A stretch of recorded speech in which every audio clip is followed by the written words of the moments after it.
Welcome, everyone. This is your friend, the DN What If, here with another exciting fanfiction. Today, we're diving into the story of What If Deku Heard the Whispers of One for All. If you enjoyed this video, don't forget to hit that like button and subscribe for more fanfiction content just like this. Now, let's get started with the fanfic. A month ago, One for All was a quirk like any other. A month later, One for All was the quirk that was driving Izuku crazy in his sleep. Constant whispers in darkness, the occasional sob, an endless muttering that wouldn't stop. It never had the decency of being consistent either, with each sound new and freshly grating on Izuku's increasingly frayed nerves. Izuku couldn't sleep with the noise coming from the quirk in his head that wouldn't or couldn't be quiet. It was an endless, underlying buzz that followed him to sleep. Never outside of sleep though. Only when he closed his eyes did it creep up on him. Not that Izuku regretted taking All Might's offer. It wasn't a chance he would have received from anywhere else. No one else cared enough to acknowledge Izuku's dream, let alone help him act on it. No one apart from All Might. It was Izuku's responsibility to take this quirk and iron out the flaws. He was going to make this work, even if the side effects were unpleasant. But still, that didn't mean he couldn't ask for help. So Izuku did the only thing he could and told All Might about the rush of whispers and sounds. And All Might reacted about as well as expected. "You're hearing voices?" All Might peered at Izuku from shadowed eyes. "Can't say that ever happened to me," said a lot coming from someone who had the quirk for consecutive decades. "Did anything ever happen to you?" Izuku queried. There was always the slight possibility that Izuku was losing his mind. But hearing voices lined up suspiciously well with his acquisition of One for All. If Izuku was going to lose his marbles, then it certainly picked a convenient time to rear its ugly head. "I saw some shades once," All Might shrugged, still pale-faced.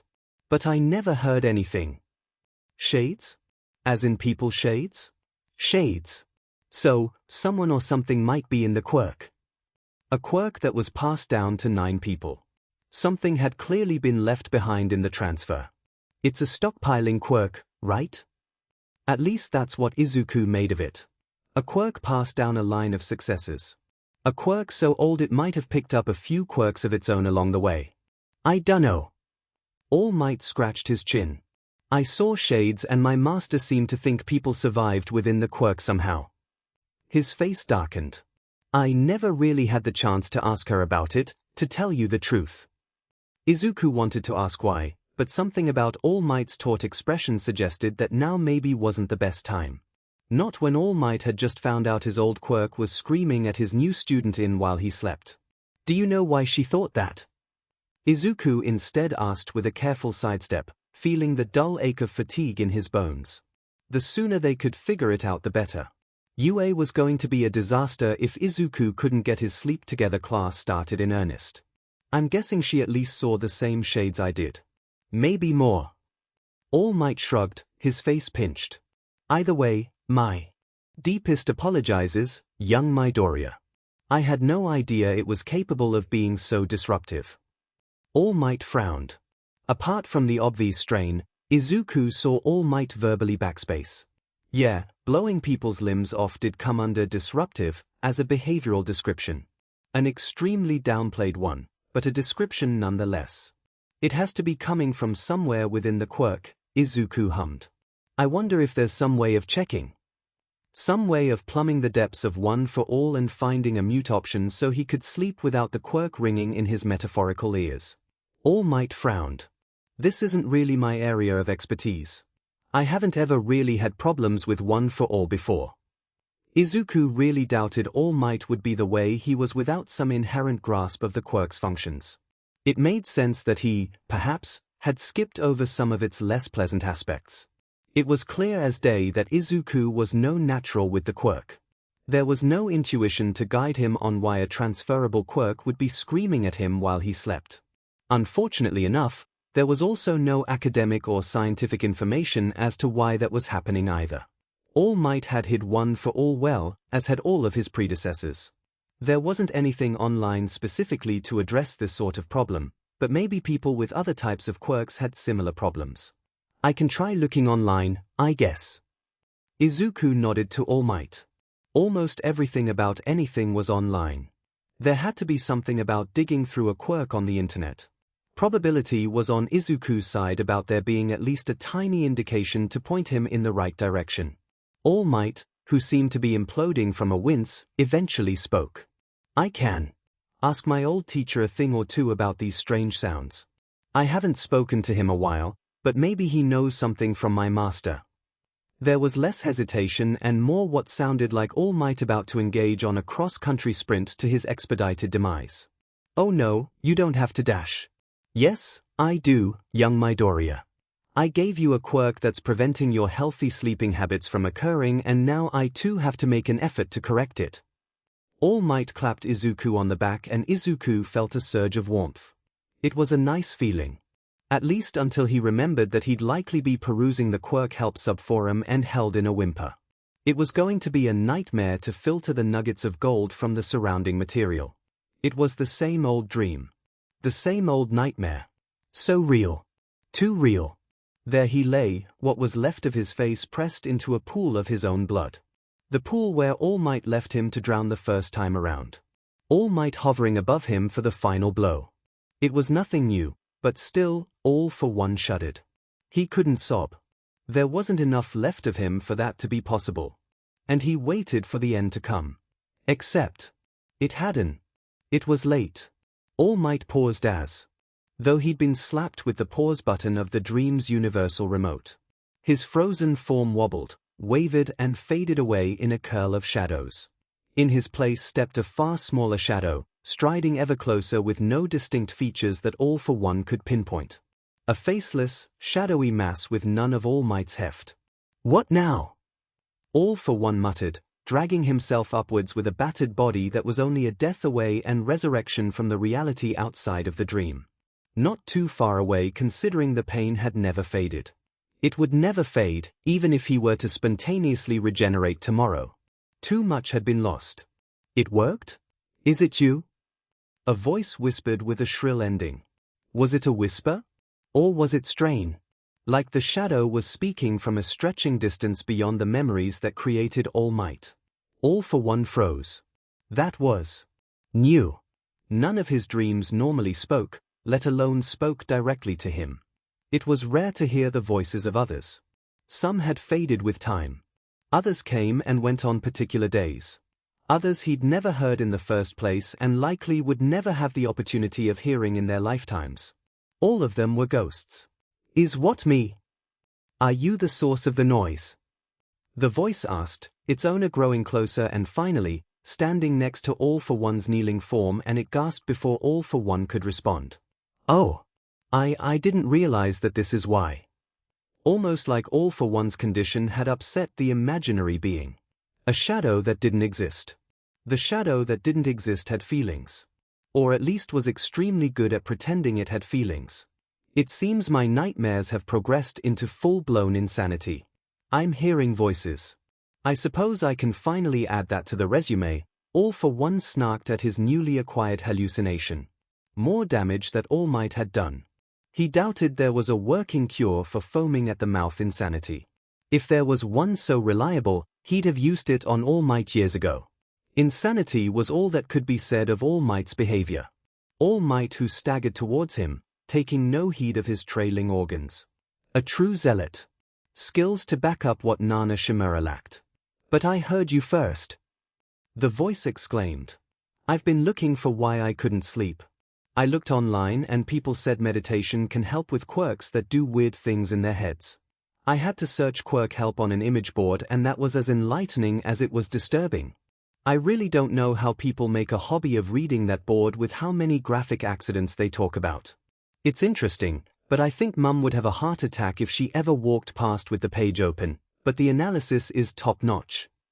Words spilled from the figure, and if All for One's vision wasn't flicking between normal function and complete blindness due to the dream, he would have obliged it with a double take. It was unusual in its level of detail. With no forthcoming response, it hesitated. Sorry. I'm excited. I wasn't expecting this to work so soon. It. A young boy perhaps? His hallucination was a male. And I went searching and I found you here. The voice sharpened, taking on tone and pitch. Voice filling out, All for One had a better idea of the faceless, featureless shadow. His mysterious shadow was a young, male child. All for One felt the world laugh at him. Of all of the hallucinations to experience, it was arguably one that hurt more than dying. I find it somewhat odd that a hallucination purports to have heard anything or read anything online. All for One sighed back. I'm not a hallucination. The boy snapped back with more glee than irritation. I'm real. Wasn't that what all hallucinations said? Just another nightmare. Just another passing torment. I can prove it. Well, they normally didn't purport to have evidence of their existence, but All for One was at the point of his life where anything was theoretically possible. The shadow lunged forward, grabbing All for One by the arm, and with a great effort, perfectly equivalent to that of a teenager on the smaller side, he was dragged to his feet.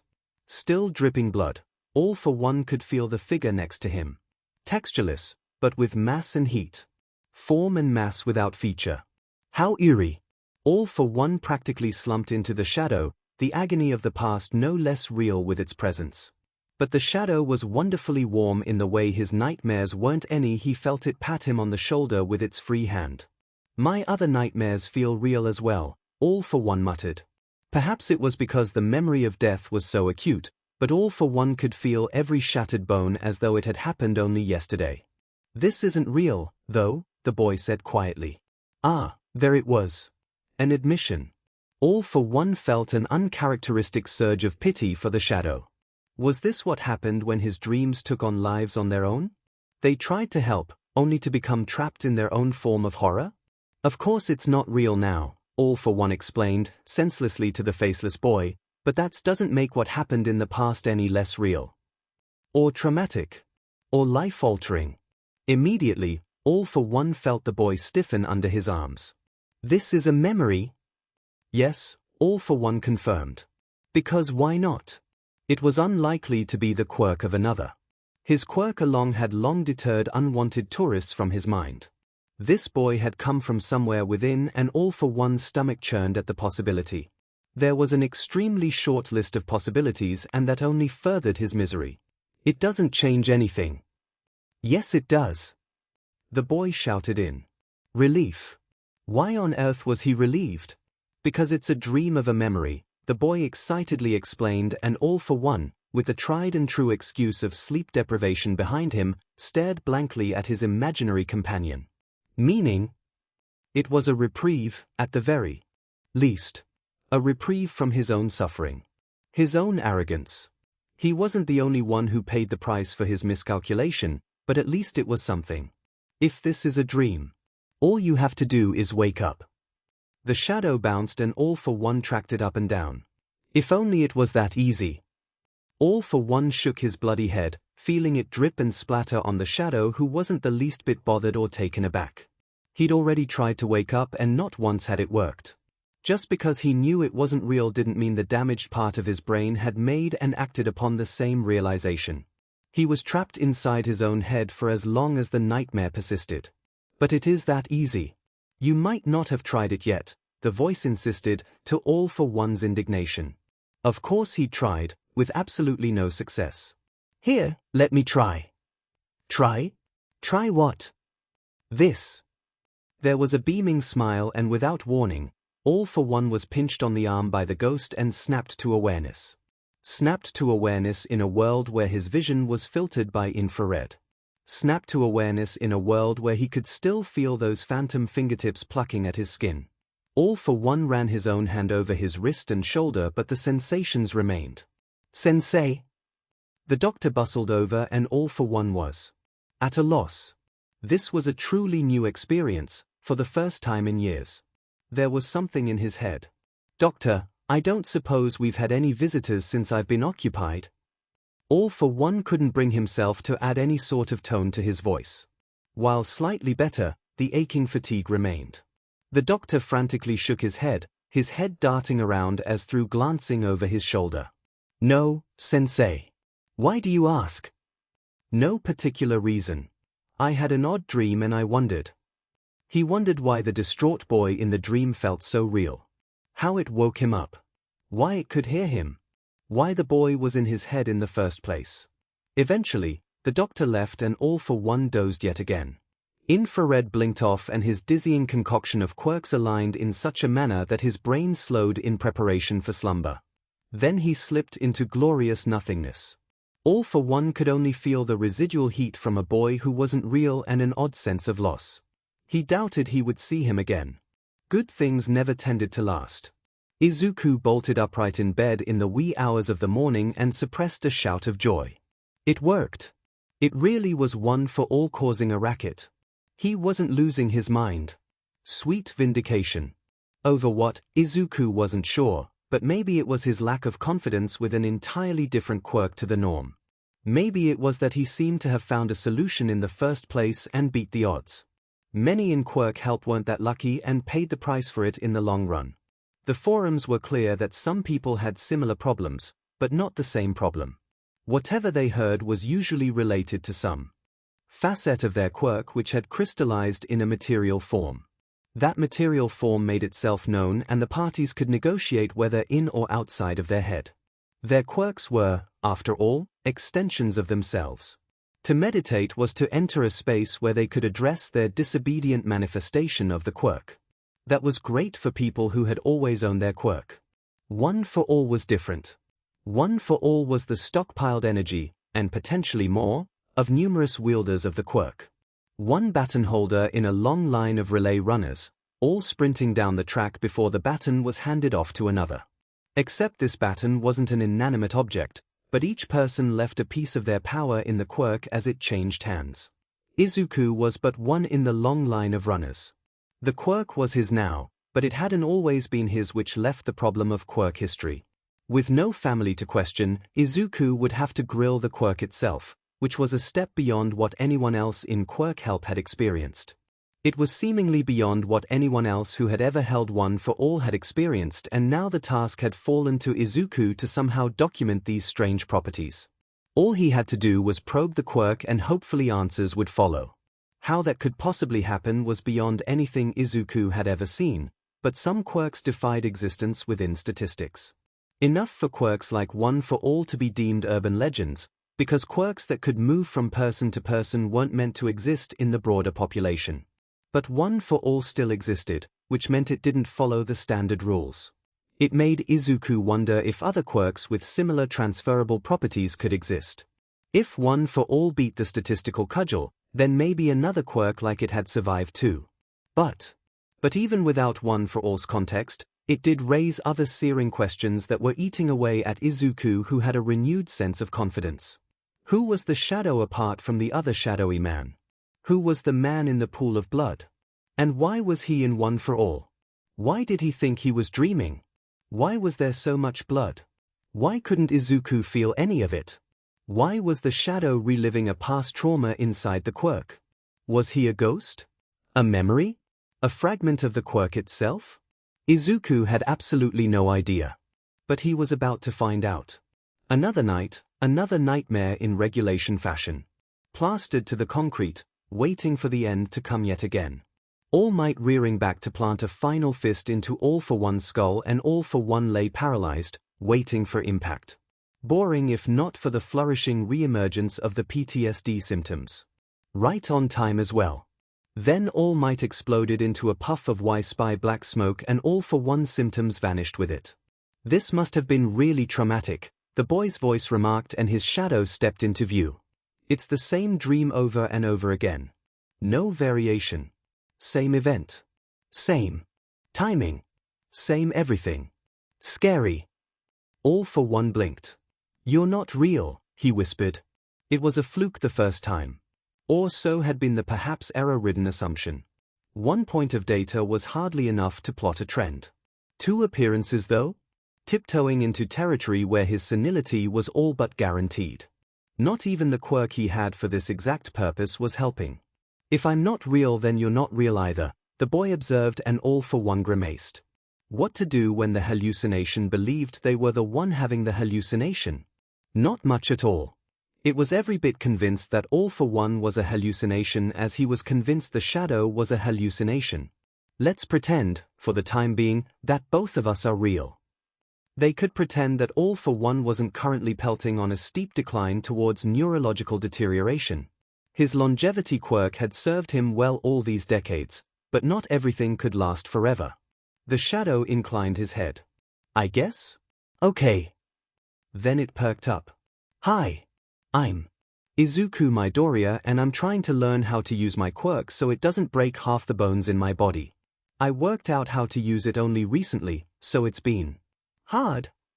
Izuku Midoriya. It called itself Izuku. Izuku, who had a quirk that was killing him. All for One felt what was left of his memory heart implode, shatter and fall to the floor. In reality, a fragile quirkless child. In the dream, a fragile child with a quirk that was capable of obliterating him. It was a sign. Even as a phantasm, the poor child's life was anything but perfect.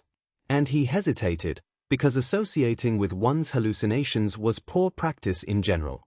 It was ill-advised to fracture the barrier between reality and fiction. It would only widen. Cracks that would spread until the barrier entirely broke, and what was left behind was a dizzying mix of the real and imagined. Not that it mattered. Izuku was here to stay with or without All for One's consent. It was telling that what he imagined was a child who would never meet or speak to him during the child's lifespan. The best All for One could hope for was empty words at the boy's grave. At least that much was risk-free. Yet he spoke anyway, for a chance of things that never came to be and would never come to be in his lifetime. An opportunity that reality would never provide without a price he wasn't willing to pay. I'm Hisoshi, All for One offered. There was another title he could have used, as if he had any right to it at this point in time. At this point he was little more than a financial sponsor to an unknown and disadvantaged child he was never going to meet. Oh wow, that's a coincidence. The boy bounced. Hisoshi is my dad's name. All for One struggled down a body-shaking sob and nodded in a manner that did nothing to help his tremors, even while the boy dragged him to his feet. Hisoshi, as he called himself, was even more of a wreck than the first time Izuku had visited One for All. Even with his attacker dissipated, there was no smooth relief or joy, but an overwhelming sense of agony that permeated the whole vision. Hisoshi, whoever he was, manifestation of the apart? The whole thing. Quirk was utterly miserable. Miserable in a manner which immediately explained the sense of enduring shrieks that kept Izuku awake at night. This was not a happy quirk component. Even Quirk Help, as full of wildly divergent trolls as it was, would agree with this elementary fact. This wasn't normal, but then again, One for All itself wasn't normal either. The quirk itself easily had to be over a century old. Maybe even 2 or 3 centuries if each holder made it to 50 or 60, and if they also received the quirk as teenagers. All Might alone had the quirk for at least 30 years or more, provided he'd also received it as a teenager, and that could be used as a rough benchmark for the age of the quirk. 2 to 3 centuries meant a lot of time for memories, both the good and the bad. One for All sounded like it had been through a lot more of the bad than the good if Hisoshi's banshee wails were any indication. Especially the very, very bad. The sort of horror that caused nightmares even for a dream locked deep within a quirk. Scientists said stress could change the DNA of human beings. Could those changes in DNA alter the composition of a quirk as well? Did One for All contain its own genetic memory? It contained a form of memory, and for that memory to be reliving its own death was. If Izuku was honest about it, it was confronting. There were stories buried deep within One for All that even All Might didn't know about. Didn't know about and didn't want to know about if something terrible had also befallen his predecessor. But what could Izuku do? Hisoshi had been maimed decades ago, quite possibly, and there was nothing he could do to change past events. Nothing to stop the root of the memories. Nothing to stop the quirk's agony. It'd have to be something more contemporary. Even if Izuku couldn't change the past, maybe he could help in the future? Hisoshi had been at enough of a loss the first time around for Izuku to sleep peacefully. That seemed to be a sign that something was working. Could further decoy tactics derail the quirk's pattern in reliving the past? The Quirk Help subform certainly had no idea if anything could help a traumatized fragment of their own psyche, let alone the traumatized fragment of numerous psyches belonging to other people. But that didn't mean he couldn't try.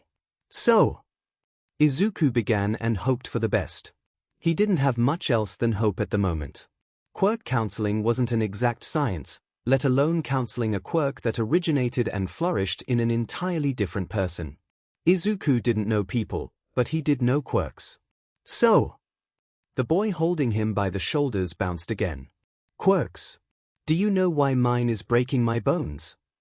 All for One wasn't sure what floored him more. The fact that Izuku hadn't also disappeared into the ether in the first place, or that fact that he was discussing a quirk. A quirk which the real Izuku didn't have, and if he did have it, All for One was sure he'd have heard about it far sooner than the nearly 15 years that had passed. He of all people should have known. But there were mistakes made evident from his past that he was by no means perfect in determining who did and didn't have a quirk. The bitter memory of that catastrophe was still taking a much-savored opportunity to beat him senseless every night. As much experience as I have with quirks, mind reading isn't among my existing skill set. Nor was much else. Centuries on, and All for One himself could hardly handle the aggressive and unpredictable nature of modern quirks. With more recoil, more side effects and more risk than ever, the modern quirks had sped ahead in an arms race All for One hadn't realized he was in until it was far too late. He could only imagine what would have happened if he did give the real Izuku one of those modern quirks with that fragile body of his that took after his father. There wouldn't have been anything left of the child. His little form would have crumpled like a piece of aluminium foil beneath a hydraulic press. There wouldn't have been anything left to bury. Oh, sorry. I draw from a stockpile of energy and I'm having trouble with control. Instead of being able to draw out a small amount, the whole amount pours out and shatters your bones, All for One whispered, his head bowed. Unpredictable. Uncontrollable. Aggressive. A modern quirk indeed. Izuku's shadowy counterpart, who had a quirk that sounded suspiciously similar to One for All. At this point it was less of a sign and more of a cry for help that All for One was stubbornly trying to ignore. All for One couldn't be that person for Izuku. There was no help he could offer that wouldn't result in condemnation. Yes. The boy exclaimed. I've tried to ask for help, but the only other person I know with the same type of quirk as mine never really had the same problem. And therefore had no idea how to help someone who was carrying the same level of energy as a nuclear bomb. All for One didn't even bother to hold in the sigh. It was a death sentence for anyone, let alone someone with Izuku's qualities.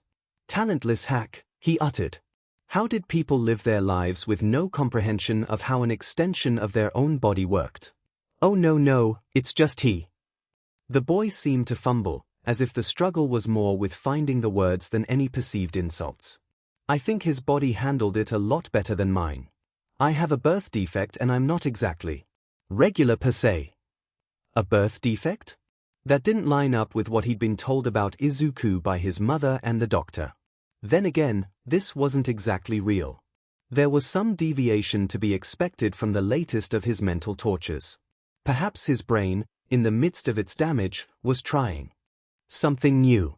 Like dreaming of a child with a debilitating genetic abnormality that most certainly hadn't originated from the mother. How quaint. Yes, that does pose a difficult problem. All for One sympathetically offered to hallucination. Their shared defect of being superseded in a new world, whether it was real or not. Both he and Izuku's shadow were struck down by the same teething issue. How to manage a quirk that wasn't designed for the body it occupied. The boy was drawing from an energy store.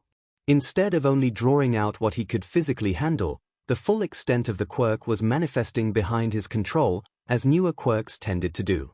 But first, the nuance. Where does the energy manifest when you draw it out? Warm. Izuku's shadow was still wonderfully warm. All for One could feel his phantom pains recede the longer he held onto the boy. Was the real Izuku this warm? Or was it a trick of the dream? The real Izuku had to be warmer. Well, normally I focus it to where I need it, but... The boy shrugged. It only showed up recently. All for One had no doubt that little Izuku would have been thrilled to sprout a quirk from nowhere, but the information embedded in that comment was what he needed. I think I see the problem. It was a simple problem for All for One at least. Your conceptualization of the quirk is incorrect. The quirk was already a monster. What it needed was a set of reins, not encouragement. A swift belt to the snout every time it was disobedient. Meanwhile, beyond his thoughts, the enthusiasm he received from the shadow was painful. As though countless opportunities for a positive word here and there had been unceremoniously dropped at the shadow's feet and abandoned. Again, All for One heard a ghostly cry and bit down on his lip. He couldn't help. Not the real one. Izuku's mother would have to be the one to support him. Imagine a needle. If you focus all of that energy to one single point, like your arms, all the energy will snap the needle tip as you apply force, All for One explained, leaning more deeply into the shadow. He spread out an arm. But instead imagine that instead of a needle, you spread it over a wider area, like your entire body, and you apply less force. And the boy leapt into the air, taking All for One's arm with him. For a brief moment they made contact and All for One's entire side radiated with heat. Of course. If I spread it over a larger area, logically it won't be so concentrated to one point. And if it's less of a flood, then I should be able to better judge how much I'm drawing from the reserve. Very good, yes. But if the quirk is that damaging, then precautions must be taken. Damage akin to turning one's entire body into a fine mist. But the shadow had to know this already. Another reason this couldn't be real. The boy would be too dead to correct it after experiencing first-time usage. Small children didn't survive the total collapse of their organs. What sort of precautions? Academic or neglected? All for One hoped for the former, but suspected the latter from the boy's cheerful obliviousness. Obliviousness that only came from isolation from the world around him. Was the real Izuku lonely? Did his lack of a quirk hammer at his arms and legs as much as this vision of him who did have a bone-crushing quirk? All for One instead shrugged with his chest aching. Oh, you know. The usual. For a criminal at least, but anyone using quirks without permission was a criminal by default. Provided they were caught. Izuku in the real world didn't have the private property on which to practice with a quirk, but better to be in Mustafaru than an area further away from watchful eyes where All for One's power had dwindled. I really don't know what the usual is. I'm sorry.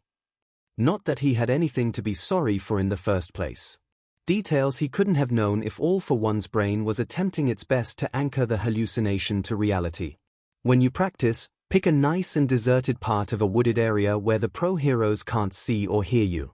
Keep some method of contacting others with you in the event of an emergency. Remember, you too are subject to the laws of physics. And nothing else if All for One had his way, and even those laws had a murky gray area he was keen to exploit. Every action has an equal and opposite reaction. Every force you exert will in turn recoil back on you, whether it's a firearm or a quirk. Ensure that you minimize recoil even if you lose power in the process. Cringing, All for One added, and try not to rip any limbs off. Those aren't easily replaced. Perhaps for the Numu in progress it wasn't, but thinking of Izuku and the Numu in the same sentence left All for One unsettled. Hadn't that brat Bakugu always called Izuku a doll? All for One twitched and bared his teeth. So the harder I hit the more it'll hurt me? Came from the boy in a barely audible mumble, as if he'd forgotten All for One was present. The boy's hand twitched wildly, as if it was itching to be anywhere else and doing anything else. So I need to only draw a small amount and then spread it all over me. Doing that simultaneously is going to take a lot of coordination and multitasking. That means I'll have to land direct hits without the added force for longer range pressure blasts. But if I don't risk killing anyone with close range blows, then direct attacks are less of a concern. For now, I'm limited to close quarters combat until I have the stamina to use ranged pressure blasts without breaking my arms and legs. All for One stared. Izuku's shadow trailed off into an extremely competent costs and benefits analysis ranging from injury to himself to the prospective possibility leveling of any nearby locations. All for One would be lying if he said he wasn't impressed, even if it was a figment of his imagination. This is so helpful. Thank you. And it hugged him. With an exuberant and unplanned glee, it latched on with both arms around his waist and All for One, without a thought, hugged back, feeling the heat saturate his aching limbs. It was a pleasant, if disconcerting, dream. There was a tree and there was Izuku. Out in the woods, with no one for kilometers around to hear a tree fall in the woods nor a teenager causing that tree to fall in the woods. Or, in the event there was an accident, half the forest fall in the woods. No one would hear a sound. Hopefully. Izuku, who was under the advice of a figment of his quirk's imagination. The tree, the unhappy candidate for Izuku's experimentation. Izuku who called for one for all. Who felt it spread. Who, for the first time, could feel the flow and ease off on its rushing strength. Who stepped forwards with far less speed than usual, but with more control. Knuckles extended, the bark buckled inwards. There was a tree and there was Izuku. The tree had a dent in its bark and Izuku's knuckles, while slightly grazed, were unbroken. They didn't ache, but they did slightly smart. But they weren't broken. None of him was broken. It was a success. Sure, he'd need way more practice to do it consistently, but his bones hadn't exploded like fireworks. He wasn't limited to only one blow anymore, even if it was weakened. There were options. There was potential. He could increase the thresholds. How else could one for all be used? There was so much more to learn. Hisoshi and All Might were going to be thrilled. Even by current standards, tonight's dream was unusual. All Might didn't even have a chance to commence his beatdown before Izuku skidded through him in a blaze of darkness. Glorious. Blinding. All for One's night in shining armor. It's orientation tomorrow. Izuku called, nearly collecting All for One while he stumbled to a halt. It's Sunday, tomorrow. Isn't it? Did schools even operate on a Sunday? It had been a while, especially considering the circumstances. He really should have known school hours. How irresponsible of him. UA's orientation is tomorrow, Izuku confirmed and All for One's lips twisted. UA. Of course. How many people had they maimed with this year's entry exams? UA? I'm appalled they even let you attempt entry with such a ridiculous quirk. All for One frowned. Standard procedure for UA. They would use and abuse Recovery Girl's quirk even at the expense of the student. Her quirk promoted natural healing, not perfect healing. He'd know. They'd extensively checked after all and hit a dead end. How many defects was she leaving in her students' uncorrected bones? How many organs weren't truly regenerating? How many lies was she telling to her colleagues and the student body? Nearly as many as All for One was telling to himself in the Shadow's presence. Well, they didn't seem to care too much about that in all honesty. Izuku's shadow shrugged, scratched his head and All for One violently rolled his eyes. Oh, he had eyes now? Fascinating. Was it a regression of his state? Inside the dream? Of course they didn't care. UA's under the impression that quirks fix everything.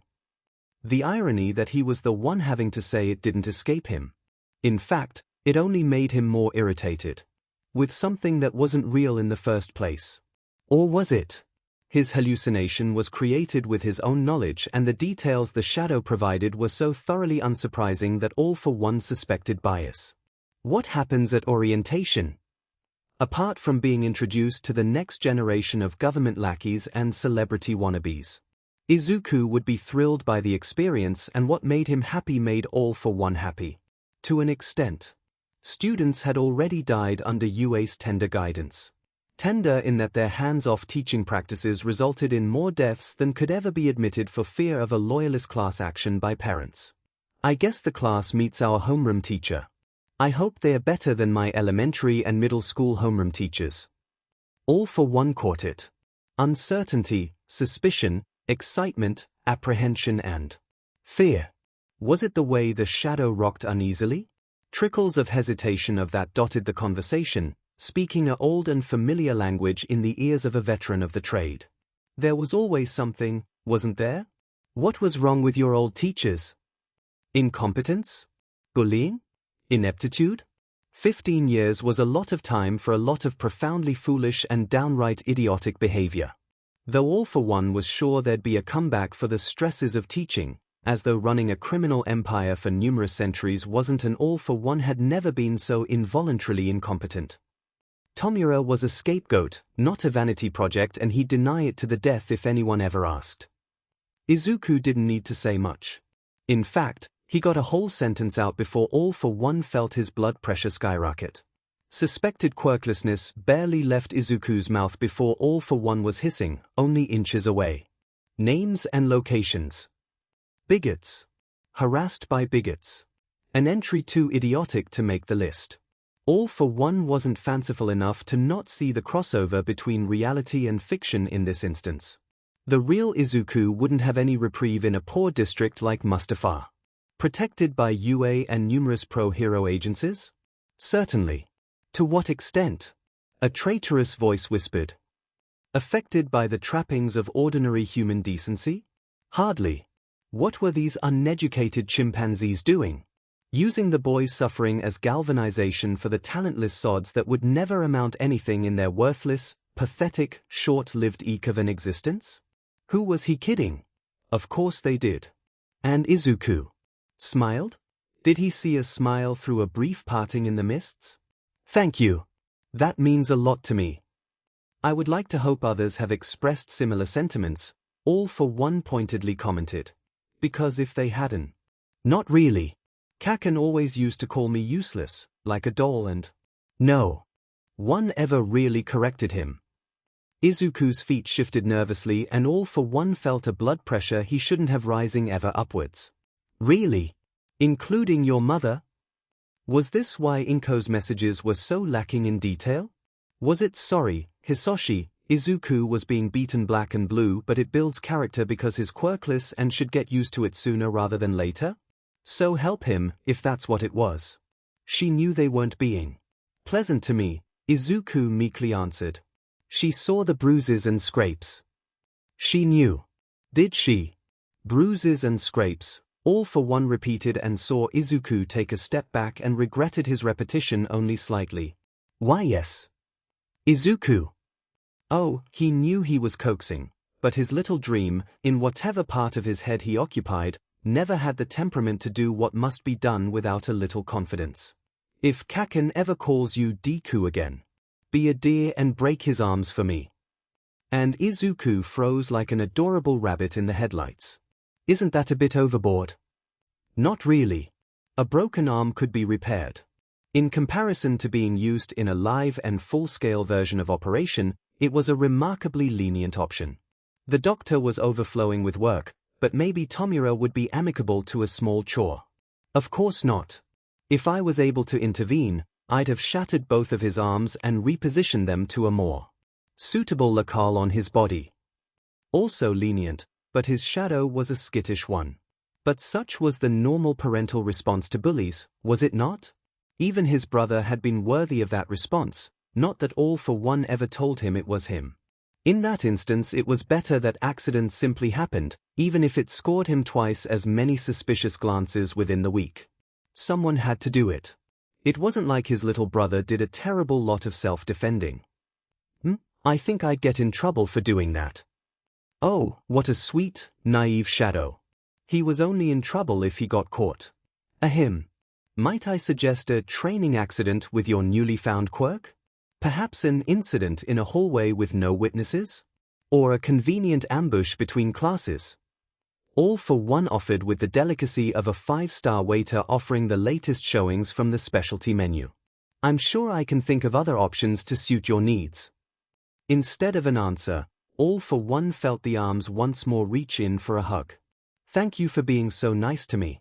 I really wasn't expecting anything like this at all. If All for One wasn't already incandescent and steadily proceeding along the color scale, he perhaps would have been slightly more gentle when he hugged back. Instead he clamped on like a sloth would a tree. It didn't take a rocket surgeon to know there was some serious beef between Bakugo and Midoriya. Shouta was 20 minutes into the ownership of his soon-to-be cult class and Bakugo's frothing at the mouth while he spluttered and sprayed in Midoriya's direction wasn't a subtly missed detail. Not that Midoriya seemed to care. Well, he winced when he noticed, but he wasn't dwelling on it. Smart kid. Shouta would have figured him to be a more skittish sort, but Midoriya's healthy disregard for the loud menace to Shouta's sleep was admirable. Petty grudges weren't worth wasting time on with how much work they had as students of UA. They could put in 110% in every day and it still wasn't going to be enough to handle UA's workload. It was irrational to carry on with childhood feuds, especially when this one was so lopsided.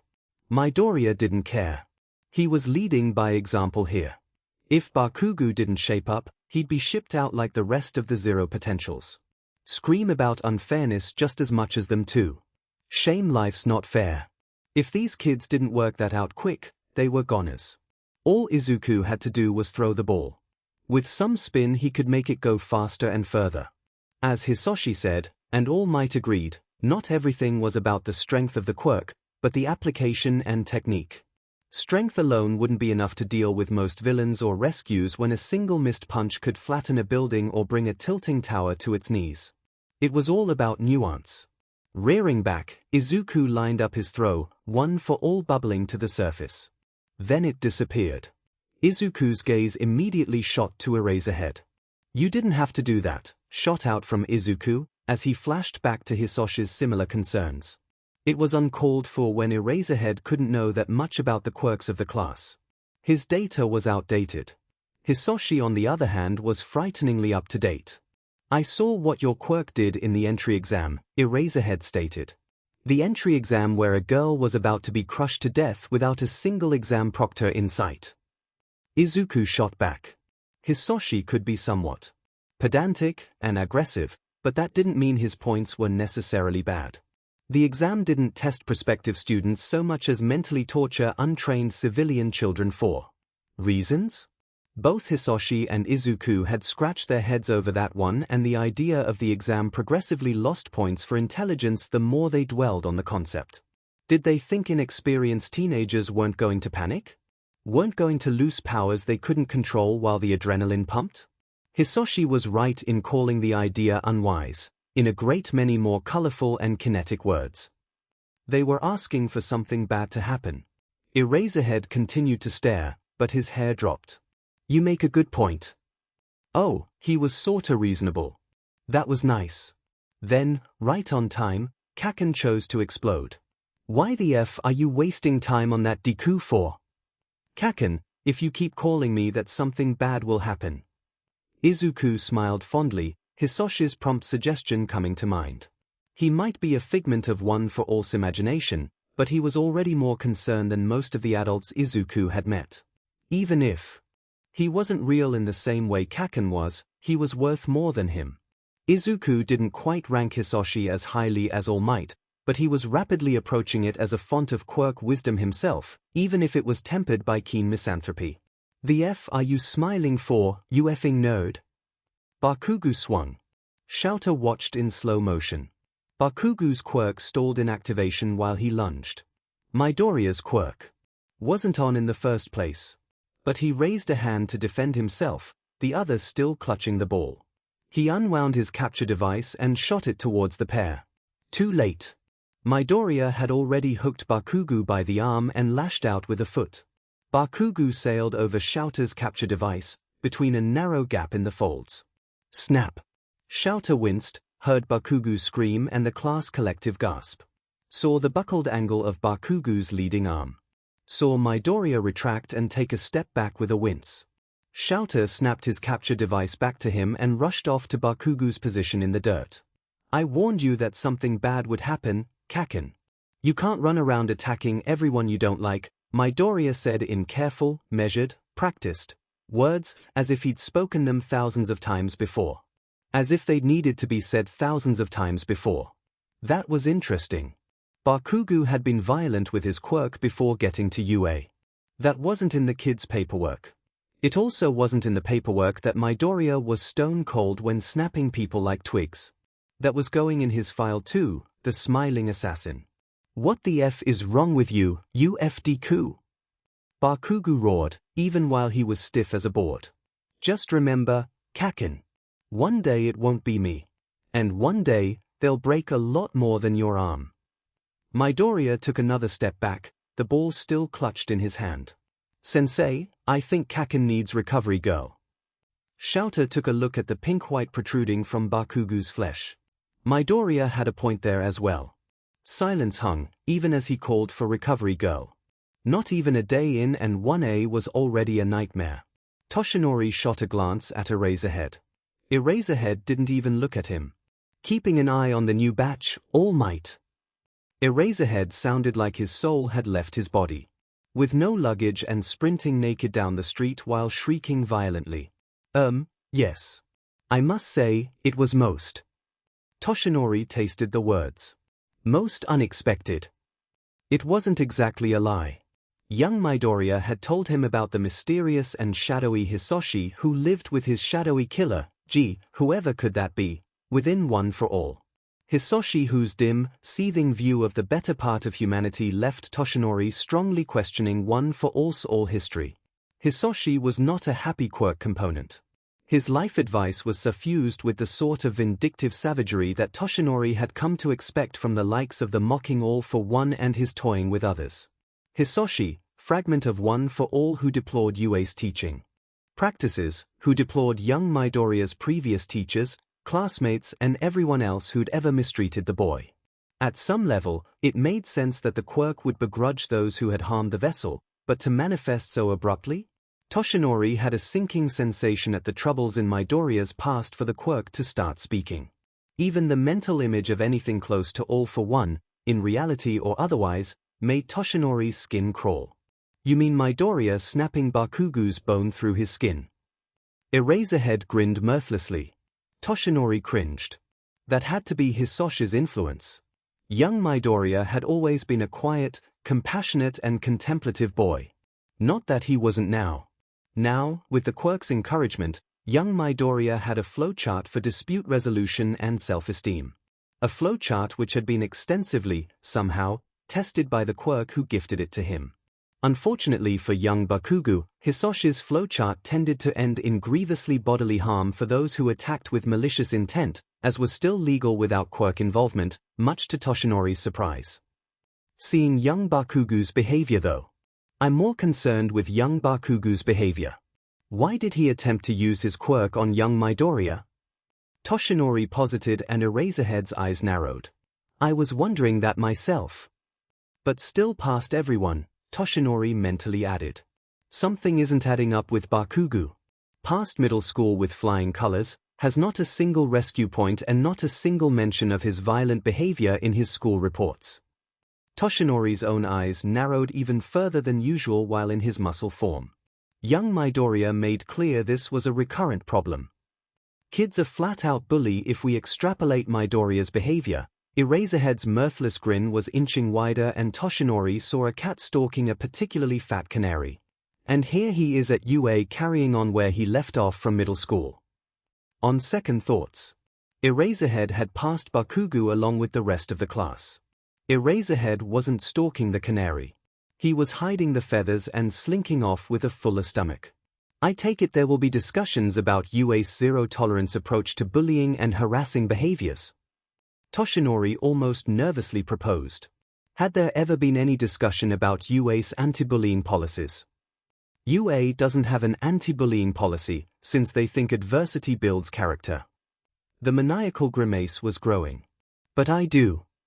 Eraserhead was nothing but gleaming teeth. Toshinori had the distinct impression that the expected expulsion he had come to talk to Eraserhead about was peanuts compared to his newly instated anti-bullying policies. He clearly still had a great deal to learn about teaching. All for One could feel a spring in his step. The source wasn't identifiable and didn't come from the usual source in his dreams. Not that he could tell at least. Even though the PRD had been short, All for One's nightly terrors had become a nightly reprieve from the quiet or simpering of his usual abode. The doctor was bemused, All for One was sure, to see him spring from his seat with new vigor and snatch a bottle of wine from a dusty cabinet. Should you be drinking that, sensei? The doctor's voice wafted over. It's a special occasion, All for One granted and poured himself a full glass. No, he wasn't meant to drink. Yes, of course it interfered with his quirk. And no, he wasn't tipping out the drink and putting the bottle away. There was a happy occasion out there somewhere and he was drinking to it, brain damage be DMN'd. All for One was waiting, like always, but All Might never appeared. Not even the customary fade in signifying the memory on the move. Instead Izuku came sliding to a halt in a trail of darkness without a hint of uncomfortable or traumatic recollections of past failures. as though the memory hadn't even loaded, so to speak. Hisoshi! Izuku called. Izuku! You seem awfully keen. Something had happened. All for One knew that tone of voice. Well, he thought he did. Izuku was walking the tightrope and hovering between mortified and elated as the two nominated destinations. Sounded like All for One's standard Tuesday. How excellent. I broke Kaken-san during it yesterday, rushed from Izuku. All for One captured and lingered on every sweet, bountiful word and the astounding perspective imagery that clung at his edges. You did. All for One felt his previous sense of unexplained glee swell once more. Was this why he'd felt compelled to celebrate? The success of his ghost? Good boy. All for One lunged and dragged a squirming Izuku into a one-armed grip. How bad was the break? The bone. Went through the skin. Uncertain? Why was the poor thing uncertain? What a momentous spit in the face of the brat. The image sharpened into a class quirk test gone spectacularly right. Bakugo got only a fraction of what he deserved. And the teachers? The teachers were a haze. Who did the boy even have for teachers? Eraserhead is my homeroom teacher. He's okay. There was an unspoken so far in there that didn't escape All for One. Eraserhead as a teacher though. There was an unusual mental image. The bounty hunter teaching the newest crop of pro heroes. He tried to stop my quirk from breaking my bones. All for One blinked. Then he blinked a second time. Responsible teaching? From the bounty hunter? There was no way that was real. Abiding by a duty of care was about as foreign to UA as the concept of not using child soldiers was to the Japanese government. A UA teacher attempting to prevent a maiming between students?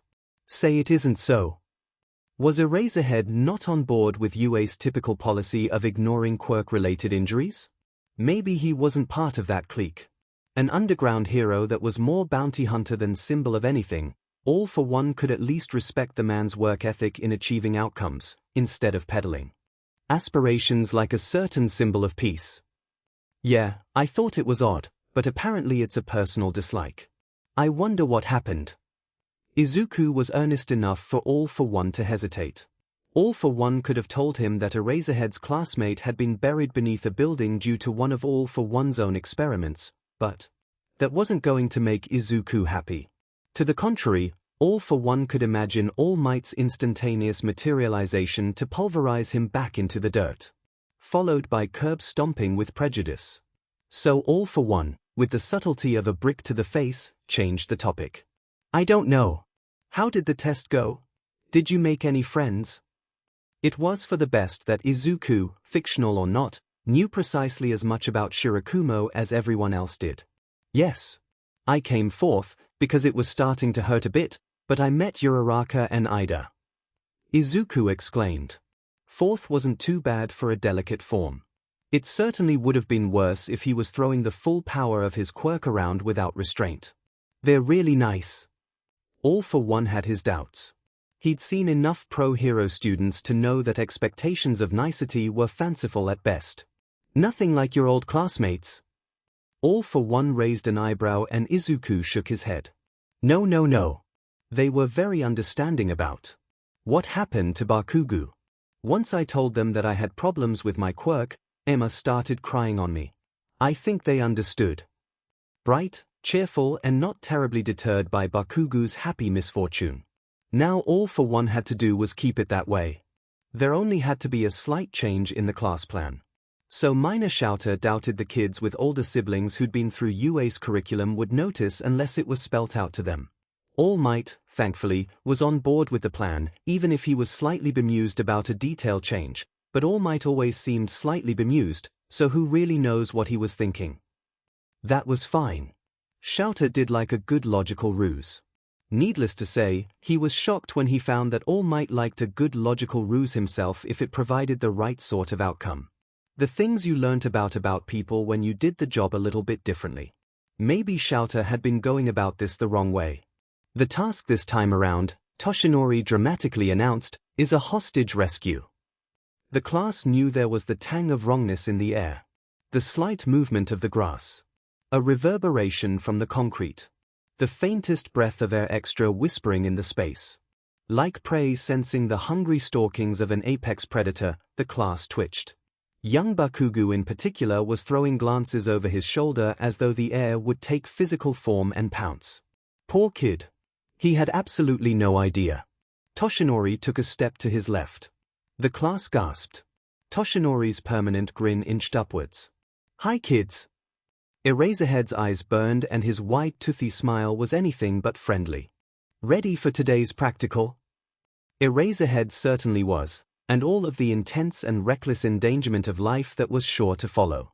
Of course, once Eraserhead realized his new plan's workload, Toshinori wasn't sure he was going to last. Everyone apart from Midoriya, Todoroki, Ida, and Bakugu gulped. Shouter was looking for a tell. All he needed was a repeat performance from Bakugu and he had what he needed to convince the principal for additional resources. But it was risky. Bakugu immediately started the exercise on the ground floor while Ida guarded Shouter. "My apologies, sensei." Ida babbled and Shouter snorted. "Focus on the exercise." Shouter snuggled into his unzipped sleeping bag. At least All Might was taking care of the educational debrief. Shouter's peace and quiet lasted precisely 30 seconds before a nearby window, newly formed in the concrete, exploded in a cloud of dust. Uraraka came flying in with a ballistic trajectory, a long cable and Midoriya only a second behind. Her hand forming a familiar seal. Midoriya as a solo breach team. He was getting better. And Uraraka wasn't throwing up yet. Quick learners. Halt! Ida cried, angling for his family's signature kick. Not that it was going to do much. Not when he'd moved directly into range of Uraraka's grapple, courtesy of Midoriya's extended foot snagging around his other ankle in a smart judo toss. "Got you!" Uraraka planted all 5 fingers on Ida as he flew. "Nice one, Uraraka." Midoriya sounded happy enough, but like Shouter, he was watching the door. "Almost got you, sensei." That anchor Uraraka had was a nice touch and it definitely wasn't part of the gi's original design. Why it took so long for it be added when the biggest risk of Uraraka's quirk was falling to one's death was anyone's guess. He'd recommend some sort of parachute, glider or jetpack at the end of this assessment. And nope. Ida was out. Or close to being out. Without his weight to guide his quirk, Uraraka was able to manhandle him along the ceiling and back out the window where he helplessly bobbed along. Shouter only had a second to think about how the landing was going to go before the actual door exploded inwards. Deku! It was showtime. Kaken was almost distressingly predictable. Izuku, fully empowered with his full cowl, as much as he could without snapping anything, corralled Kaken like a sheepdog, wearing at him with every dodge and every explosion Kaken shot at him. Dancing around him, nipping and swatting at him with as few fingers as he could manage. Landing a direct hit on Kaken with one for all was risky. Not when the quirk didn't like Kaken. A normal punch might become a finisher with or without intent. All Might was clear about that. One for all was being temperamental and Izuku wasn't to make it worse. Then it happened after an exasperated scream of rage. "Oi, effing Deku! Eat this!" The gauntlet was lifted. Izuku could see the trigger. A container. 4 Kakens. Explosive sweat. With a nozzle that was pointing at them. No. Kaken was being stupid. Kaken was going to hit Eraserhead in an attempt to hit Izuku. Eraserhead was already standing, but it was too late. Neither had been expecting the support item. Izuku wasn't going to make it. Eraserhead-sensei wasn't going to make it. Kaken had the gauntlet pointing at them. The gauntlet that Sensei couldn't cancel because it wasn't a quirk. The gauntlet that was accruing all of Kaken's sweat. The gauntlet that was going to blow away half the room. And he was pointing it directly at them. Pulled by unseen strings of urgency, Izuku ran, he slid and he reached. One for all happily obliged with an all too familiar giddy glee. "Oi, effing Deku! Eat this!" He was free of the sleeping bag, had the capture device unraveling. His eyes narrowed and focused. Shouter again watched in slow motion. Bakugu, pulling the pin on his gauntlet. Too late. Too late for Shouter to cancel the quirk, because it was a support item, not the quirk itself. His capture device wouldn't make it in time either. Too late for Shouter to realize the depths of Bakugu's obsession. Too late to cancel Midoriya's quirk, because to do so was certain death for the kid. Certain death for Midoriya and the end of Shouter's career in one way or another. Bakugu was too late to halt the inevitable, because Midoriya rejected both outcomes. Midoriya slid beneath Bakugu's outstretched arm at unforeseen speed. Zen, calm, his face blank and empty of emotion. From his fingers, a jet of thrashing black energy emerged. It streaked behind him. Midoriya was clear, well and truly at Bakugu's back. The jet black whip was not. Bakugu fired at the exact moment Midoriya's trailing blaze of black curled his shoulder and wrenched it away. Moving with the recoil, helping it along. Boom. Snap. It went wide, singeing the tips of Shouter's hair as he rolled away and blowing away a chunk of the structure. If it had been a person. Bakugu screamed. He flew. He slammed skidding backwards along the ground where the quirk had hooked him. Shouter could see pink-white yet again, but what was his quirk and what was Midoriya's whip? He'd have to watch the sight footage to make a judgment of the whip's acceleration before its impact. The whip retracted and Midoriya hopped backwards away from the writhing blonde on the floor. Midoriya flexed his hand, wincing as he did so. Shouter had the strangest sense of déjà vu.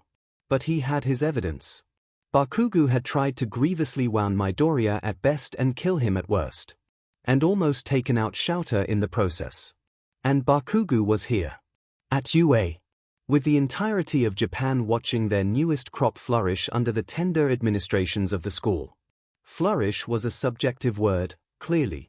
Right now it was more of a case of the class being trapped in a merrily burning building that the teaching staff were frantically trying to evacuate before the illegal fireworks store in the basement exploded. The school board was going to be chuffed. All right, that's enough. This practical is over for you four. Midoriya and Uraraka win on account of the disables. Disable was too nice a word to describe what Midoriya had done, but in light of the circumstances, Shouter was going to cut Midoriya some slack. Acknowledged. Recovery girl has been contacted, All Might called back through the radio, audibly disturbed. Not to worry, All Might, Shouter thought with a shiver. The rest of class is going to be just as disturbed as you are. At least the rest of the class could use it as a learning experience. Bakugu was too thick and Midoriya was too experienced, but everyone else could pick up some pointers. Toshinori didn't even wince when Bakugu's arm and shoulder socket disintegrated under the force of his own recoil and the assistance of One for All. They had Recovery Girl on speed dial for this exact reason. The team selection had been rigged at Eraserhead's request. Was it a one-off? Was it a repeating behavior? They had to know for the safety of the other students and the teachers. Class 1B had been instructed to stamp out similar Bakugu-ish behavior. Vlad King's outraged protests were nothing compared to Eraserhead's resolute new policy. At least the principal was happy with the suggestion. Something building parent confidence something. Toshinori hadn't really been paying all that much attention. But it sounded good at a student management level. Safety first. While they had preferred this not be the only outcome of Bakugu's practical, it was ultimately the expected outcome. Young Bakugu had met his teacher's expectations in the least conductive manner to maintaining the good grades he held from middle school. If his behavior couldn't be improved, then he would be expelled. Eraserhead already had that absolute discretion, but there was a like of doubt shrouding Bakugu. As if the entirety of his story was concealed behind a curtain that was yet to be pulled back. If there were circumstances beyond Bakugu's control, an expulsion would be unfair. At the same time, he couldn't be allowed to assault others because of his deficiencies. It was unfortunate, but not surprising. No, Bakugu wasn't the surprise here. It was the explosion of black tentacles from young Midoriya which had gleefully torn Bakugu's arm from its socket that was the surprise. Or was it? Hisoshi also hadn't been something Toshinori had expected young Midoriya to locate within the depths of One for All. One for All which had depths and secrets and a misanthropic mind of its own. One for All which contained more than one quirk, just like All for One. One for All was no longer a beacon of All for One's defeat. It was free to seek a new path because of Toshinori's actions. No more All for One should have been the retirement of One for All, but Toshinori had kept it here. Kept it alive, where now it lashed out on behalf of a host who was too shy to truly defend himself, but had no issue diving between others in the face of danger. And One for All, or Hisoshi as it called itself, was not happy. It wasn't happy with UA. It wasn't happy with young Midoriya's previous teachers. It wasn't happy with his mother. And it's certainly happy with the rest of society either. In fact, Hisoshi wasn't so much upset, as he was homicidal with unexpressed rage which Toshinori was quietly thankful that he had never discovered. All for One was dead, but the nearby city didn't have to be obliterated with him. Young Midoriya's recounting of Hisoshi's advice left Toshinori with little doubt about young Bakugu's future encounters with young Midoriya. The quirk was on the warpath. Young Bakugu was a clueless and unfortunate lamb who stumbled into the path of One for All's latent malice. One for All which was now capable of independent action. Young Midoriya did his best, but his best wasn't going to be good enough, and nor was anyone else's, to shield Bakugu with a quirk so ancient, with so many accumulated tricks of its trade. One for All was on young Midoriya's side and no one else. All for One might be dead, but did it matter when the quirk he'd created was exhibiting his flavor of behavior in a new host? Nana had always had the romantic notion that they would all once again meet within the quirk after death. But did that include the quirk's creators? Did it include the first? More importantly, did it include the shadow of All for One? Toshinori had the feeling that he'd made a terrible mistake. All he could do was wait for the sports festival, so Gran Torino could see for himself what One for All had become in the hands of its new owner. Nothing else was going to persuade him to intervene. Not after Toshinori's years of avoiding the old man like the plague. But even for that sensation, Toshinori couldn't imagine Mirio Tagata lasting 5 seconds with Hisoshi. Perhaps it was for the best Izuku was given the quirk, where he could bring out its best even while it attempted to chew on society's metaphorical sofas. All for One knocked down another drink. He really shouldn't, not with his delicate health, and his quirk which distinctly did not like alcohol, but today also had the feeling of an incredible day. Perhaps, a world away in the recesses of his mind, his hallucination was enjoying another beatific school day, bludgeoning Bakugu and making friends. All for One could only hope so. Sensei, you're in a good mood, Tomura commented in an uncertain manner. So I am, All for One agreed and heard the doctor drop something behind him. Tomura made a noise of mild distress and All for One practically sighed down another glass of wine in contentment. He was going to sleep extremely well tonight, and what was more important than the little things in life? It also didn't escape him that Tomura's noise of distress likely originated from the fact that he'd never heard this particular tone of voice in the years he had known him. And that took the ever so slightest edge off his mood, because if Tomura hadn't heard it before, then Izuku likely wouldn't ever hear it in his lifespan. You have tentacles, All for One repeatedly dumbly. Tentacles. Why tentacles? Not that All for One was in a place to judge. Since the incident with All Might, tentacles were now a long-standing part of his arsenal. Minimal recoil, enhanced applications when leveraging problematic obstacles resistant to shock impacts. All for One certainly wasn't going to complain about tentacles. Tentacles were excellent precision tools at almost any range. Grapples, grabs, throws, pulls, slices, piercing damage. Yes. Tentacles as a genre were a handy feature of any quirk. All for One quite liked tentacles. They were very traditional. But tentacles comprised of black energy that obeyed no known laws of physics? There had been a One for All wielder with a similar quirk, but they were more like delicate threads than the heavy-set form that dusted Bakugu's shoulder socket.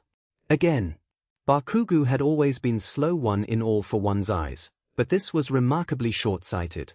Why attack someone who had already successfully maimed you without a quirk, when they could now use a quirk?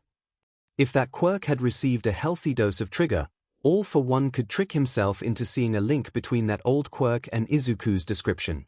But the odds of that were extremely slim. I don't know. I wanted to pull Kaken away from Eraserhead Sensei and I had tentacles. Isn't it cool? Another quirk. Izuku exclaimed, his hands waving wildly as he talked about how his whip has dismantled a classmate. Bakugo who tried to murder 3 classmates and a teacher. The urge to send Tomura on a fetch quest was rising. At this point, Bakugo's most recent attempt was only a cherry on top. There was plenty of prior offenses that were reason enough for a gentle suggestion. But you said your quirk is a power stockpile. This didn't make any sense. Stockpile quirks did not mystically sprout new quirks. But Izuku was a flight of fancy. A dream. Dreams didn't have to make sense. There was more to this than some erratic hallucination. Except All for One didn't have erratic hallucinations. He had perfectly regular hallucinations, thank you very much. His hallucinations were entirely quirk accurate. Apart from this one. Apart from Izuku himself. But if Izuku's quirk is accurate. Intent. Izuku manifested intent and the quirk manifested due to the intent. Like he'd selected it from a stockpile of more than energy. Like the quirk knew it had more than raw power. Almost. Almost like All for One. All for One with its stockpile. All for One with a stockpile that didn't exist until it acquired enough resources to become a stockpile. All for One. Which had another unfortunate hallmark that had done quite the number on All for One's social life. Izuku, All for One delicately inquired. Have you always liked quirks? For a moment, the shadows parted and All for One was struck by Izuku's beaming features, his green, woolly hair waving in an invisible breeze. A first glance in over a decade imprinted itself in his mind. I've always liked quirks. I keep notebooks of quirks. Any and all quirks. Izuku features were almost maniacal with a type of sedateness reserved for the most fastidious hobbies. How many times had All for One seen that same expression before in the mirror? Thump. Thump. Thump. Are they your quirks? Thump. Thump. Thump. Oh no. Kaken thinks it's creepy, but I like. Izuku waved a delicate hand of his own. I like window shopping. They might not be mine, but I take notes for usage, improvements, weaknesses. You know. Just in case, All for One added for Izuku's sake. He doesn't know. He doesn't know. You don't think that's creepy, do you? Anxiety radiated from the newly cloaked shadow. All for One smiled serenely. I think it's adorable. You can never have too many tentacles. Izuku's relieved sigh shouldn't have made him feel relieved. But there were details that were missing. At the edge of his mind, if only he could reach through and snatch them. In the meantime, at least he could still latch onto Izuku, who still felt so very, very real. Katsuki didn't know what the F was going on. He'd expected the principal, but this was worse. Infinitely worse. The principal was some rat-faced bureaucrat, but this F-. Why were they looking at him like that? Why? Why was he looking at him like that? It was like he'd swapped places with effing Deku. I'm very disappointed in you, young Bakugo. He didn't even need to effing yell. There was no amusement, no smile, no effing cheer. Nothing but flat-faced disappointment. Repeatedly singling out and attacking a fellow student? Endangering a teacher in a live fire exercise? Endangering your fellow students who were on the other side of the building? What were you thinking? Why provoke someone who can snap you like a twig? Deku couldn't. But he already had, hadn't he? His hands were clasped and he stared over them. This cannot continue. Katsuki wanted to argue, but some reptilian part of his brain which wanted him to keep breathing told him to shut his mouth. He was the strongest, damn it. The best. How the F did the weak Deku have a effing quirk like that? Deku effing looking down on him. Effing thinking he's better than him. Instead, Katsuki nodded, his teeth biting his tongue, his body rigid, staring directly ahead. You're familiar with baseball, young Bakugo? Katsuki silently nodded again. 3 strikes, Bakugo. You're already on thin ice. First strike, attacking a fellow student out of some entitled desire to know about his quirk. Katsuki trembled. Deku didn't have a quirk. How the F could he have one? Because he can do a lot more than break bones if he uses it on you, A traitorous, reptilian voice whispered. You won't exist. A splat. And your explosions won't do shit too. Effing tentacles that can slap you from 3 city blocks away. And you keep egging him on, wanting to see it. He's not the same anymore. His quirk is none of your business. Villains don't care about your quirk and neither do we. Life's not fair and neither is this institution. There was a click at the end of that sentence that Katsuki felt in his bones. Strike 2.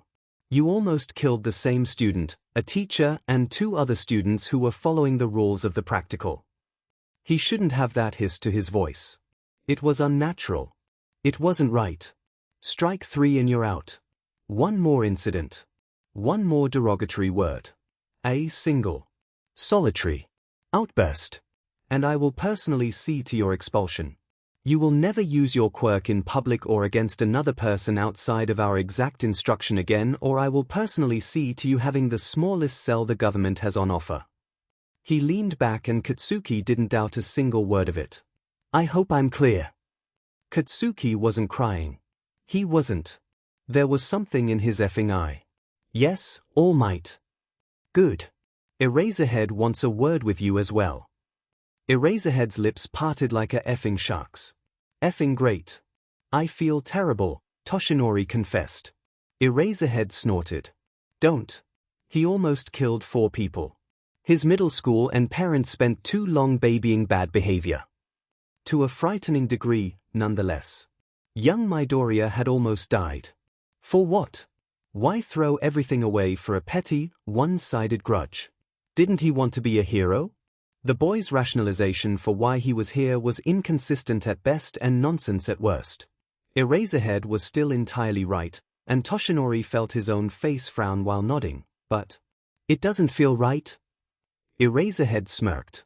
Whether it feels right or not is irrelevant. Either he'll kill someone or he'll attract the attention of the wrong sort of villain and they'll kill him. Best we intervene now before the sports festival. We could have barred him from practicals, but we need some carrot and stick. In Toshinori's opinion, the carrot was being used as a stick. Eraserhead was giving Bakugo rope. Enough rope that with a single slip he'd hang himself, leaving neither of them with the complicated explanatory paperwork. Another, far more menacing logical ruse. Toshinori offered the expulsion and Eraserhead provided the rescue if only Bakugo could swallow his pride. Did I have to be the bad cop? Toshinori sighed. Being the bad cop wasn't pleasant. Bakugo needs to learn that there are no good cops and bad cops, only the consequences of his actions. Eraserhead's teacup was set down with a rattle. Toshinori really couldn't disagree with that, could he? Maybe that's why it felt so awful. That was besides the point now. Not when the USJ's training exercises were rapidly approaching and the smug aura gracing Eraserhead was almost too much to handle. It was meant to be easy. Sensei said All Might would be here with the brats. They would kill all Might and then all of the pro-heroes would go away. There'd be no more of this bullshit where people were walking around like nothing bad would ever happen to them. It was always All Might. All Might who told them that everything was okay. It was always All Might. At least until it wasn't. Krogiri was expecting their suitably frightening appearance to be enough of a distraction for 13 and the children while they waited for All Might. Eraserhead could be handled with enough numbers. They'd separate the children to slap. A black tentacle collected his face with the approximate force of a freight truck. After that, an exploding blonde drop kicked him from the opposing direction and sent him crashing to the ground while screaming profanity. Immediately following was a glacier which sandwiched one half of the hired help into the other as Tomura Shigaraki was pulled clear by the Numu. And Krogiri was starting to rethink this plan entirely. Especially when the engine-legged boy sprinting away from them was already outside of the main exit. Why hadn't they been warned? No one said one of the children had long-range tentacles. That green-haired brat ruined everything. Krogiri got one shot like some sort of scrub. Worthless. It was him and Numu now, and the least they could do before they bolted was kill some of the brats. Killing All Might didn't matter if they wiped the rest of the trash mobs that turned up. Effing fleeing mobs. Always pulling more trash because of weak crowd control. Think you're so great, heh? Think you're so strong? Let's see how you handle Numu's shock absorption. Numu, get the green kid. Tomura gestured and the Numu merely looked at the brat. At least until Eraserhead surfed in on a tentacle and kicked it in the face. There were times where Izuku was prepared to admit that he was wrong, and watching Eraserhead's kick and quirk do precisely squat to Numu were not among them. He had to be quick. He had to be nuanced. The white-haired guy said shock absorption, not shock nullification. All Izuku had to do was not shock the black entity they'd brought with them. He just had to gently point it in another direction and persuade it to leave. That was all. It wasn't that different to Bakugu's grenade shot. All he was doing was offering a helping hand. Sensei would be okay with that, right? One for all purred with such fervent agreement that Izuku raised an eyebrow even as the ribbons of black were ejected at supersonic speed. And Izuku's mind drifted off into a carefully and pointed blankness. If Tomura listened as closely as someone who was about to be decapitated by explosions could, he could hear the faintest bars of music firing up in the USJ. He was just imagining it. He had to be. No one could take Numu on in a direct fight. Not even All Might, and Tomura was certain of that, but the green-haired boy wasn't even trying that as he rocked from side to side. Black tentacles flooded from the kid's hands, like "Sensei," a voice whispered. They anchored themselves to the Numu's wrists and ankles like a puppeteer's strings while it clawed at Eraserhead. The Numu had no way of reaching the green-haired brat or Eraserhead and had no way to follow either, with the black lengths pushing them apart. The kid began to rock, side to side, backwards and forwards, his momentum building. The Numu was building momentum as well, in an involuntary game of tug-of-war. It thrashed, it wrenched, but it couldn't be freed. Then slowly, but surely, they were circling each other at increasing speeds. Even if Tomura wasn't having to dodge alternating waves of ice and explosions aimed at his face, he couldn't approach the kid from the gusts of dust and debris. Faster and faster they spun. Then, only one of them was still standing. Numu's feet left the ground, hovering upwards, then leveling out as he began his new life as the brat's improvised flail, twirling around faster and faster. The green kid's posture changed from the gentle steps of a ballroom dancer to the posture and footwork of an Olympic hammer thrower going for gold. Shouts of terror from the hired help let Tomura know that not everyone escaped the raging wind that was speeding towards the main entrance. Tomura was forced to sprint backwards when the blur distorted into a roaring tornado. Why? Why? Oh shit. Centrifugal force. Yeah, there were GS being pulled there, but it wasn't exactly a shock to be absorbed. Because All Might didn't work like that. Because they weren't expecting someone with a brain. Or tentacles. Sheet. Tomura ducked. Midoriya's footwork stepped in a movement suggestive of incoming release. Shouter ducked. Boom. There was a howl of wind and a sonic boom which flattened a nearby villain with electricity sparks blazing off him. Shouter, strictly speaking, didn't see the Numu hurtle through the USJ's main entrance.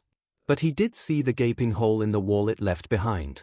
The sonic boom hurtled after the atmospheric interference that guided its path, wily snickering as it shot past the faces of any poor BSTIs following the road. Shouter could only hope Ida was well and truly clear. You cheater! The white-haired manchild howled. I wouldn't do that if I was you, Bakugu wheezed from behind the manchild's shoulder, holding onto his own freshly healed shoulder with what might have been a pain-related grimace. Or what?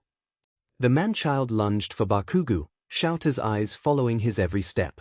Crack! His eyes were following the manchild. Not the black whip of energy which split into 4 segments. 4 segments off which the manchild was now hanging, like a pig on a spit, his eyes wide and staring. His hands, an arm and a shoulder. Mr. Manchild wasn't going to be attempting to murder children again anytime soon. The whip retracted. Manchild hit the ground with a wet and red splat. 1A collectively winced. Apart from Midoriya, who was as serene as the last time he'd maimed someone. Kid was either ice cold or, like All Might previously suggested, was attempting to restrain his frothing at the mouth, furniture inhaling, menace to society. Told you so, Bakugu's unusually somber voice broke the silence. Luckily for Manchild, The purple mist bailed him out before Midoriya made it to him a second time. Shouter eyed the various pools of blood, limbs, and groaning villains strewn about the room. 1A were a unique bunch, but they were his unique bunch. They just needed to tone it down a little before they developed a reputation. Through the hole in the wall, Shouter spotted another silhouette. I am here. Great timing, All Might. How good are you with frostbite injuries? 13's uncertain voice was paired with a shaky hand that pointed in the vague direction of Todoroki's glacier. Shouter coughed and swallowed an unbecoming sound. Thank God he wasn't the only one who had to deal with the paperwork. Thump. Midoriya slumped to the ground, out cold. It could have been worse. For everyone involved. Shouter wasn't expecting the man-child to walk away from the whip.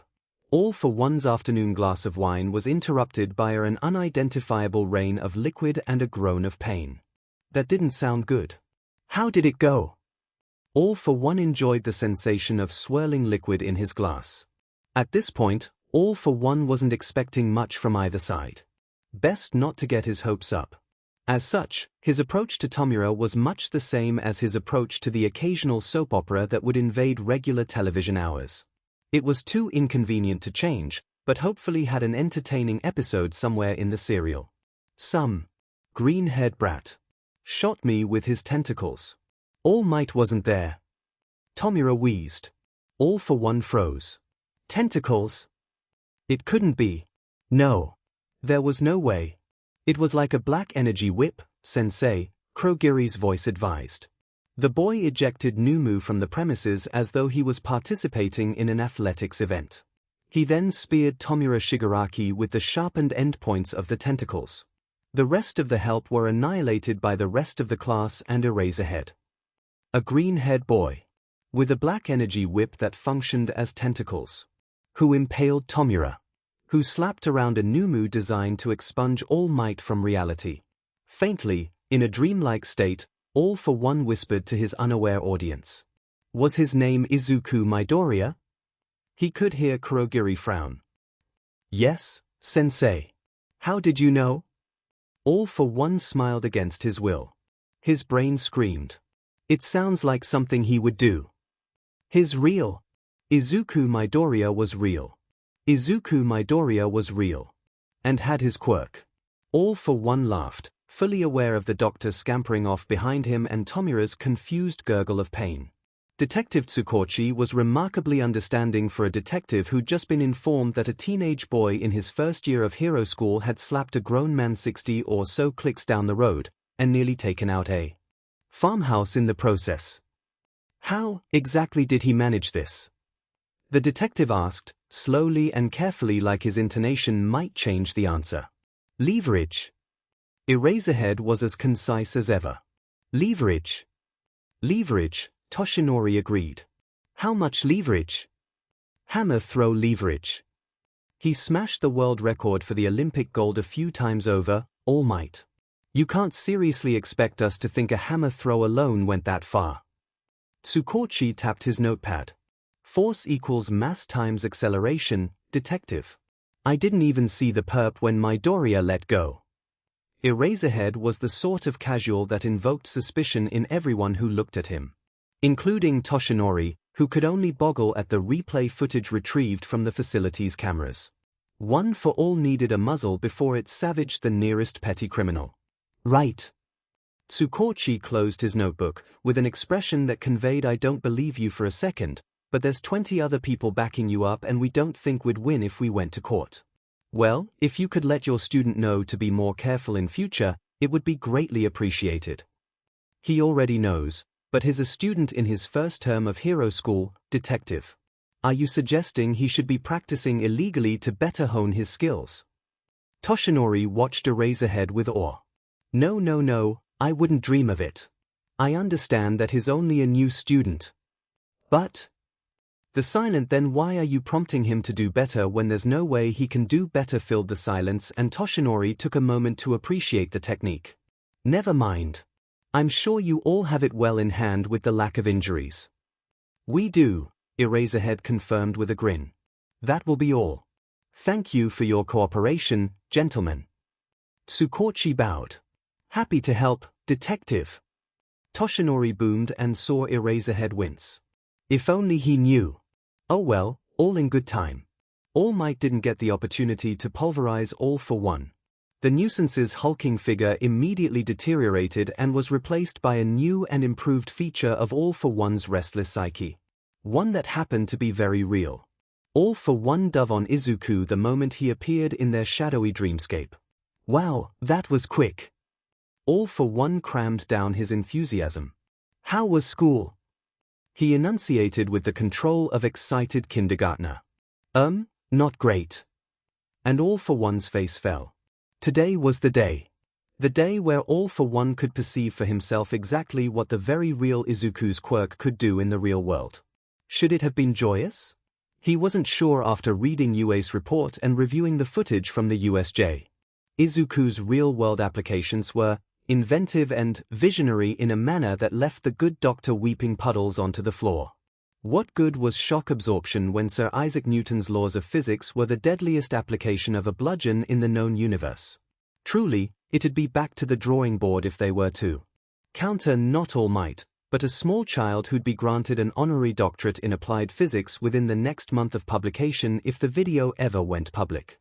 It wasn't often you got to see a teenager give the universe a helping hand in beating another person nearly to death with themselves, but Izuku was clearly doing his best to expand the category. All for One had the itching permanent paranoia of a savvying individual move into the throes of parenthood.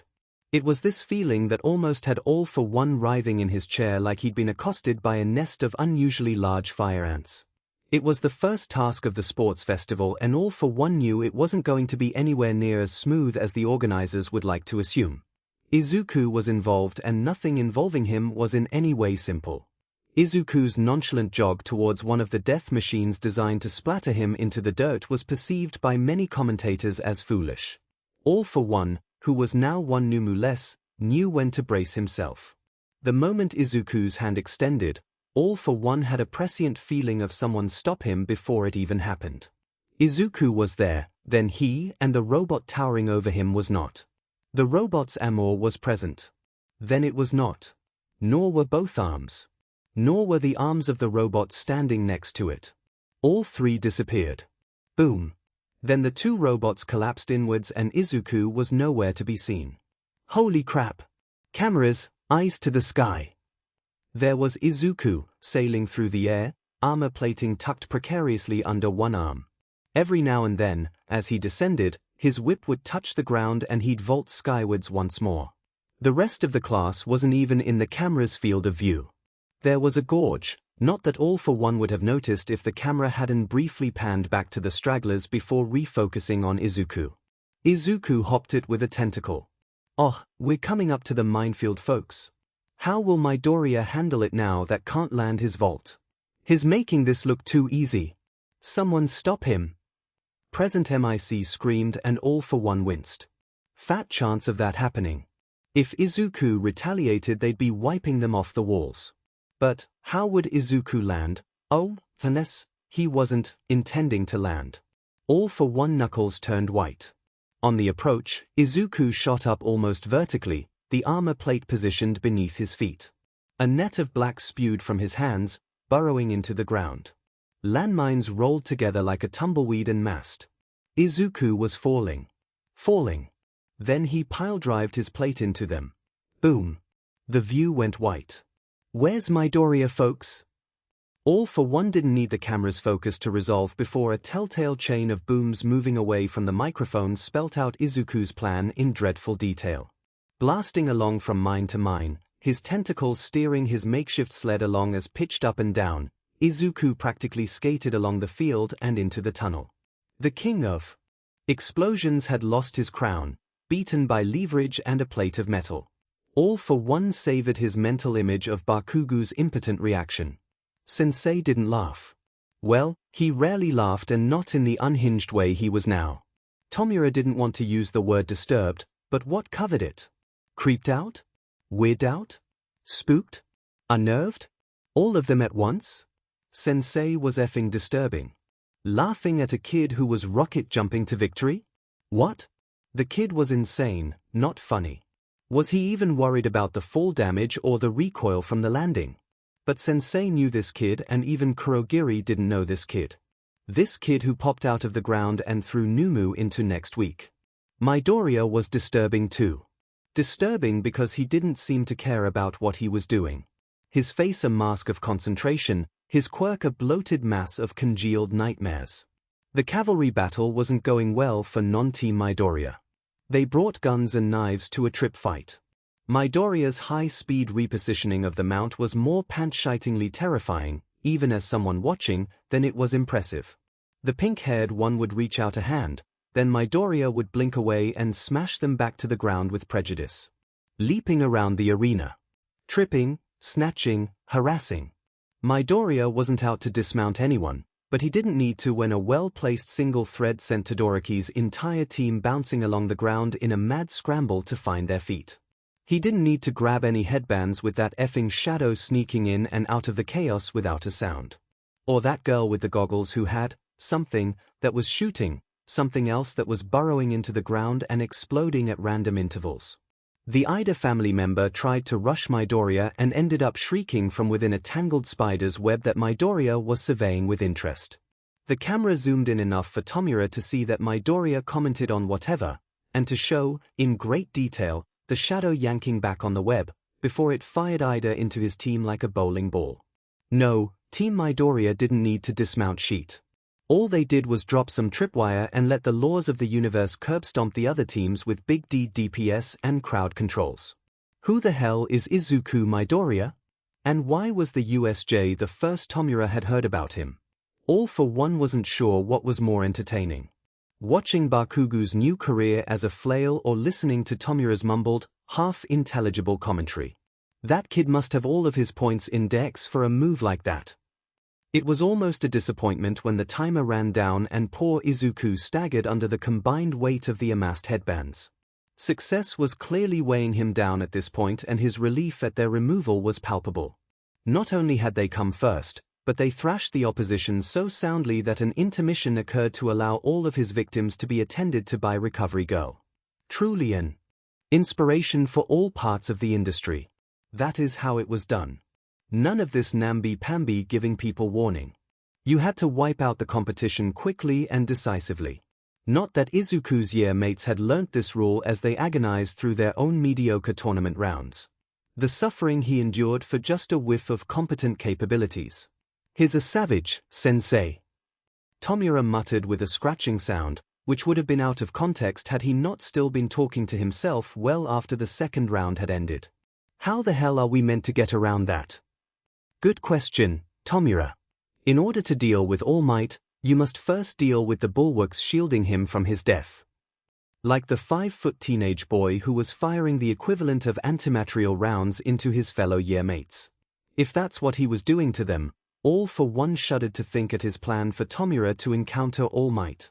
Only pieces of Tomura would make it to the encounter at this rate. All those years of effort foiled by a trigger-happy teenager who whipped first and asked questions later. Oh well. It was Izuku. If anyone was going to foil it, at least it was him. Anyone else, at this point, would have been flat-out embarrassing at a professional level. All for One imagined the expression of wow, beaten by your own son on All Might's face and resolved to take his secret with him to the grave. He would have continued to dwell on the intricacies of such abject humiliation, but Izuku's round began, and with a sharp yank All for One found himself dragged inwards, to a familiar realm. Izuku was walking towards the edge of the arena. Step by step. Inch by inch. He refused to lose like this. All Might told him to tell people that he was here and that's what he was going to do. Izuku stared into the darkness, his feet still marching, and a familiar patch of shadows stared back. Hisoshi. Izuku was surrounded by shadows. All for One barged through them without a thought. Get lost. He barked and backhanded them as he passed. Irrelevant shades. He wasn't fast enough. He saw part of Izuku's finger buckle and snap into an awkward position, felt a snarl form and his strides lengthen into a sprint. Izuku! And All for One reached out and snatched at Izuku's grasping hand. And his vision shifted. Is that it? The green-haired boy coolly asked, holding up his damaged hand. With a rushing hiss of flesh rearranging itself, Hitoshi paled as the boy's bones danced around into an undamaged mass. Is that really all you can do? What the hell? Wasn't his quirk the tentacles? What are you going to do about it? Hitoshi snapped. Why hadn't brainwashing worked? What the hell was going on here? Oh, I'm going to very politely ask you to leave the arena. That's what I'll do. Brainwashing went out. It didn't stick. Oh, is that what that pathetic effort was? Your quirk? How weak. The boy strode forward with a swagger.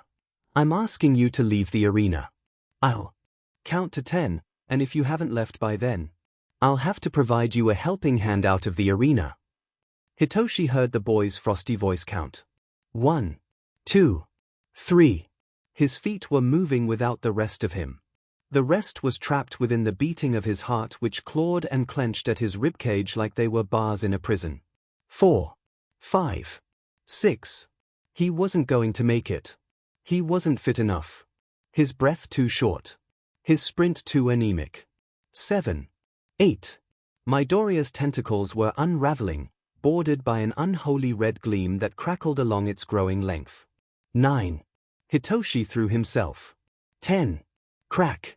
Hitoshi saw arena where his feet had left flecks into dust, heard the sonic boom and sighed with relief even as he plowed into the ground beyond. Very good, Midoriya's voice barely carried about the crowd. Calm, controlled, fearless. But if you want to play with the big boys, you're going to need more than a one-trick quirk. Perhaps some fitness first. Midoriya smiled, a wide, toothy, menacing skull-like grimace of an expression, and Hitoshi felt a crushing weight that caressed him into unconsciousness. Izuku wasn't sure how he'd been expecting the final round to go. After that weird moment where he blacked out and Hisoshi trash-talked Shinsu into forfeiting, the rest of it went pretty smoothly. Hisoshi had been aiming to miss, and if he hadn't, Izuku would be having words with him. Oh well, at least Izuku hadn't reacted as badly to it as All Might did. He looked like he'd seen a ghost sashay out from behind the nearest garbage can and moon him. He gaped wordlessly and Izuku patted him on the shoulder. They'd have to talk about it later when All Might felt better. But was he expecting it to be harder? Sure, but he was also expecting Endeavor to be a lot more, threatening when the man had marched up to him to extend his congratulations on Izuku's precision whip work. Shoto could aspire to the level of diversity you've managed with your quirk. Suffice to say, Todoroki's follow-up commentary on Endeavor's behavior was enlightening. And creepy. Very, very creepy. But Todoroki didn't seem the least bit deterred until Izuku hijacked his ice to create a super happy fun slide. All Izuku had to do was lead with his whips in the right direction, and Todoroki's quirk, slowly freezing him to death as it was, would jump from edge to edge. It behaved more like electricity than it did ice, grounding itself to nearby objects as it chased him. It was going to freeze him to death. Izuku told him as much. But Todoroki had spite on the mind, and all Izuku had to do was keep at it and enough. Todoroki exploded into bonfire flames that made a beeline directly for Izuku. Whipping out a hand, Izuku blindly hurled his tentacles through the heart of the inferno and felt the acknowledgement of his energy strands. Then he yanked. Todoroki was deposited outside the arena by a slide of his own making and lay there panting at the sky. Hopefully he had something to think about. Even with both sides of his quirk, there was no guarantee of winning with a bad matchup or a poorly used quirk. Izuku had warned him. He couldn't afford to be holding back, not after the League of Villains had already targeted them once. It wasn't safe. Izuku gave Kaken substantially less warning. Kaken was Kaken and, well, explosions didn't work on energy constructs, as Izuku had worked out in the second task. So Izuku, as gently as he could, nudged Kaken from the back during an extremely large blast that rocked the stadium. The recoil only helped to skip Kaken like a stone from the arena and slam him into the side wall, where he slid down like a bug on a windscreen. Izuku sighed. Kaken came away with that with only minor bruising and no broken bones. It was a success. Oh, and he'd come first, that was nice too. But the podium finish was subdued. Kaken spent the whole time staring downwards without a word, and Todoroki's face was a mask of some deeper contemplation. Izuku managed to stretch out a pained grin, even while his legs were already running towards discussing One for All's behavior with All Might. They were too busy for an award ceremony. But still, Izuku tried to smile. It would have been terrible if he didn't at least make an effort. All for One didn't know what to say. He'd been Izuku. Izuku had been him. Izuku was a limitless void into which All for One stepped, with every single one of his own quirks for him and Izuku to command with a whisper of intent. Every single stacked quirk more than eager to release and set about its purpose, and all for One could do was hold on for dear life. Hitoshi Shinsu had almost died. Inches from oblivion. If he hadn't leaped from the arena and All for One had been forced to act more directly, they would needed a mop and a concrete sander to remove the stain left behind. It was uncontrolled. It was wild. It was exhilarating. It was not All for One's quirk. There was no strain. No effort. No thought. Only an instant rush of some greater power leaping to attention, filled with rage and hate. And Izuku had to be warned, because if Izuku wasn't dealing with All for One in any form he knew it in, then what was he dealing with? And why did Izuku assume All for One was his quirk instead of a head-bound anomaly? What happened? All for One and Izuku were in the decidedly more mutual part of their dream space. The passing dizziness of All for One's inadvertent hijacking was still wafting about, making his head fuzzy. I have a theory. Izuku rocked back and forth. I think One for All not only has the shades of the previous wielders, but their quirks too. You said the whip isn't your quirk, so it must be one of theirs. Ice. Ice water. And All for One was standing under it while it belted down. One for all. All for One repeated. This is One for All. If he had a real head, it'd be spinning. Izuku said. One for All. All Might had given. Izuku. One. For all? WHY.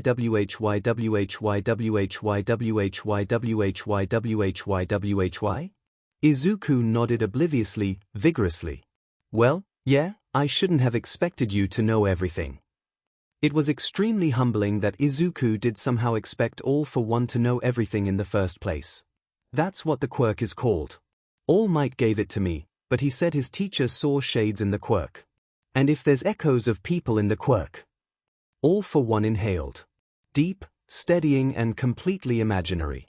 Then he breathed out. Then why not their quirks? It made sense. What were the odds of the stockpile quirk snapshotting the genetic and mental imprint of its holder but not capturing the quirk? Astronomically low, because if the quirks caught a person at a genetic level, then of course it'd capture the quirk. But, didn't that mean? Exactly. You're one of the shades, the original, right? Expectant, trusting. Izuku couldn't know. All Might didn't tell Izuku about. All for One. All for One who was a part of One for All. A founding block in a madhouse of lunatics, and now he was part of the asylum. Sharing a house with all of his victims. All for One froze. He sensed rather than saw Izuku's face change. Excitement melting away to open-mouthed horror. Sorry. I'm sorry. I didn't realize. You didn't know you were in here, did you? All for One silently shook his head. No. At no point had All for One contemplated that One for All was more than a simple energy store. No, but it makes sense. Because his brother didn't have a quirk, which meant the quirk his brother had transferred in reality. In reality it was All for One.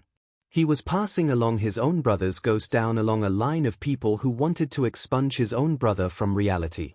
One had almost succeeded. Izuku patted him on the shoulder, and All for One leaned into the heat of his very real son in whose head he was currently residing. What even was the heat? Izuku felt it too. Why was it so warm? But how is this quirk even real? There's 9 wielders, total, right? Izuku hummed to himself. 10. All for One automatically corrected. I have to be included now.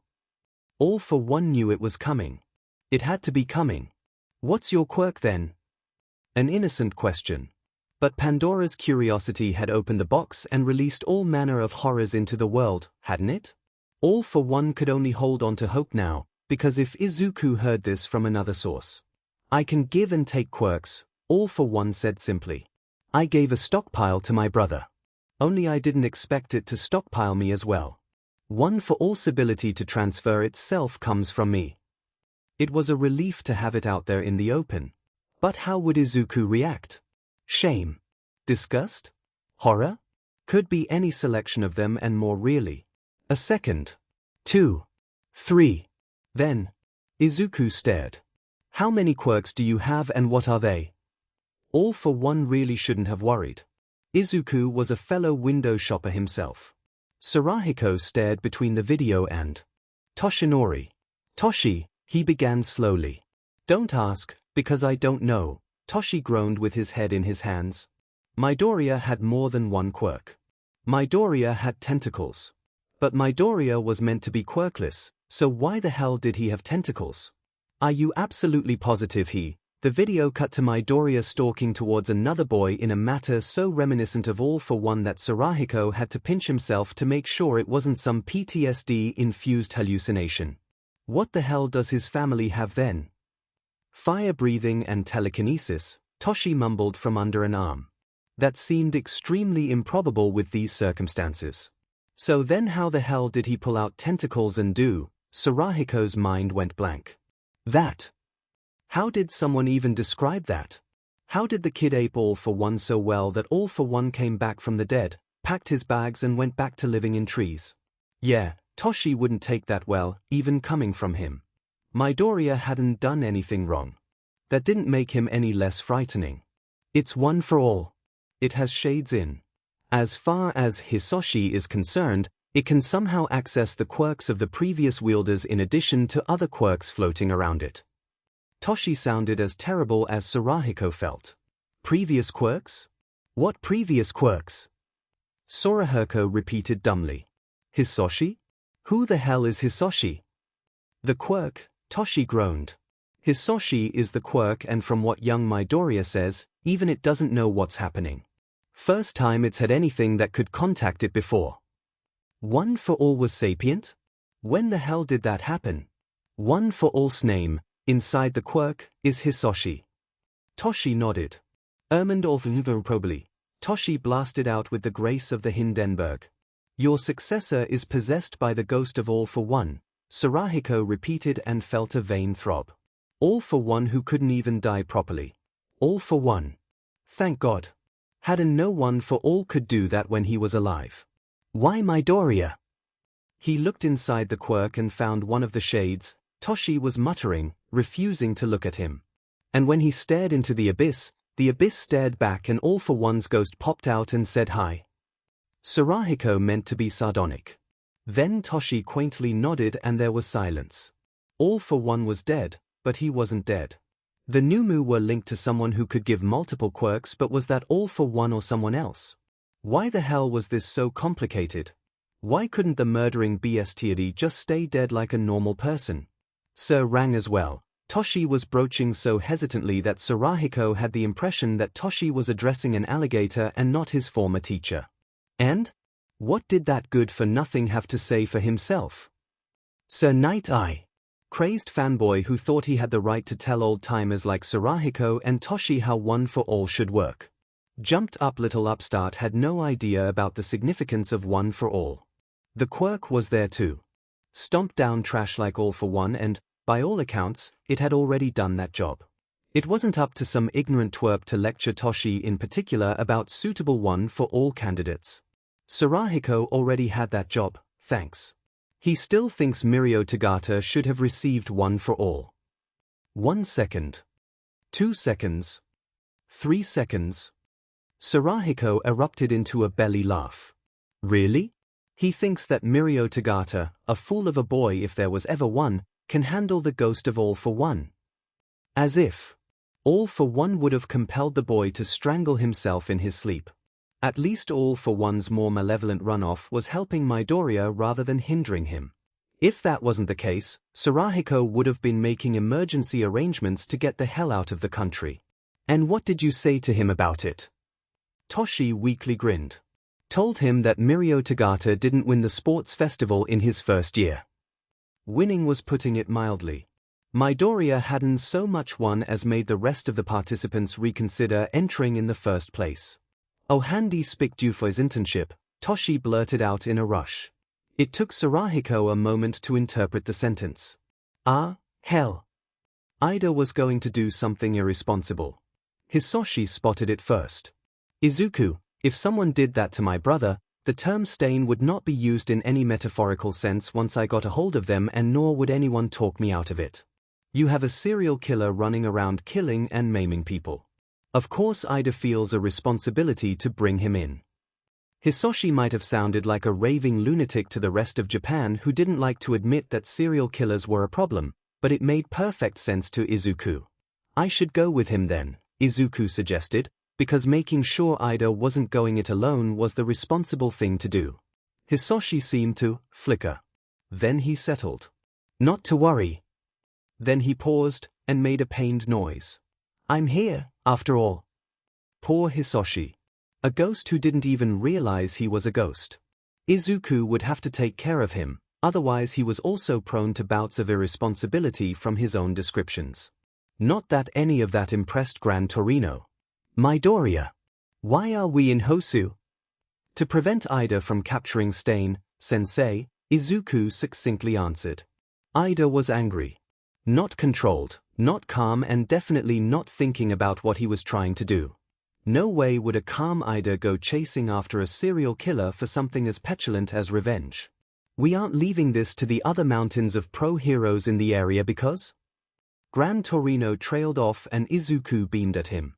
"Because they're the bait, Sensei." And all Izuku had to do was pounce when Stain made his move. Sensei was sleeping. He was doing that a lot lately. He'd given Tomura a handful of Numu, rolled over and gone back to sleep. Sensei didn't care about Stain or his placement in the newspapers. Sensei thought Stain was a waste of oxygen. "So does Midoriya, that treacherous voice whispered. "He agrees with a lot of what Sensei does, but doesn't like killing people, does he? Midoriya who speaks to Sensei. Midoriya who knows Sensei. Midoriya who thinks you can do better. Midoriya. Midoriya. Midoriya." Tomura was going to hunt Stain down, with a little bit of help, sure. But he'd show Sensei and Midoriya that he was a better class of criminal and not some Peking scrub who went after the low-hanging fruit. He'd show them all. Kurogiri, follow the pro-heroes' patrol routes. Stain's a rogue, so he needs to ambush his target. Let's gank him while he's not looking. Tomura bared his teeth. It was showtime. There were odd reports on police radio. Odd creatures roaming around the rooftops. "Numu!" Midoriya exclaimed without an ounce of hesitation. "Shigaraki must be here somewhere." "League of Villains Shigaraki? The hell is he doing here?" Sarahiko scratched his head. "He's after Stain," Midoriya answered without a flick of doubt. "How do you dash?" "Because he told me when he tried to kidnap me." Midoriya called and was already gone, bolting up to the roofs on sleek strands of black. "Why the hell was he trying to kidnap you?" Sarahiko huffed, hot on the boy's heels. "Them and his fast. Because I maimed him at the USJ. Here. Yeah. That sounded about right." Villains having their teeth crunched in did tend to attract their attention. They always thought that the moment a pro-hero broke their arm and shoved it up their left nostril that they'd found some sort of kindred spirit. Sarahiko knew about Midoriya's real kindred spirits, and Shigaraki was going to be lucky if those spirits didn't break all of his bones and find some way to shove them up his nostrils backwards. Tomura squinted downwards. 3 people in an alleyway. Native. The younger Ida. And Stain. Tomura's lips pulled back, Kurogiri's warp gate opening beside him. "Force Stain up to the roofs," he ordered, and the attack commenced, the Numu slipping to the alley below. "Tomura Shigaraki, are you not going yourself?" Kurogiri was hesitating. Tomura had no idea why Kurogiri was being such a scrub over the party leadership. It's not like Tomura could kick him for asking questions. How the hell was he meant to get back to the bar if he did? "You didn't kick your home warp. Ever. It was too useful." "I'm still injured," But Tomura's gaze was fixed on the scuffle below. But maybe I can make Stain's job harder. Open a gate near the pro and the kid.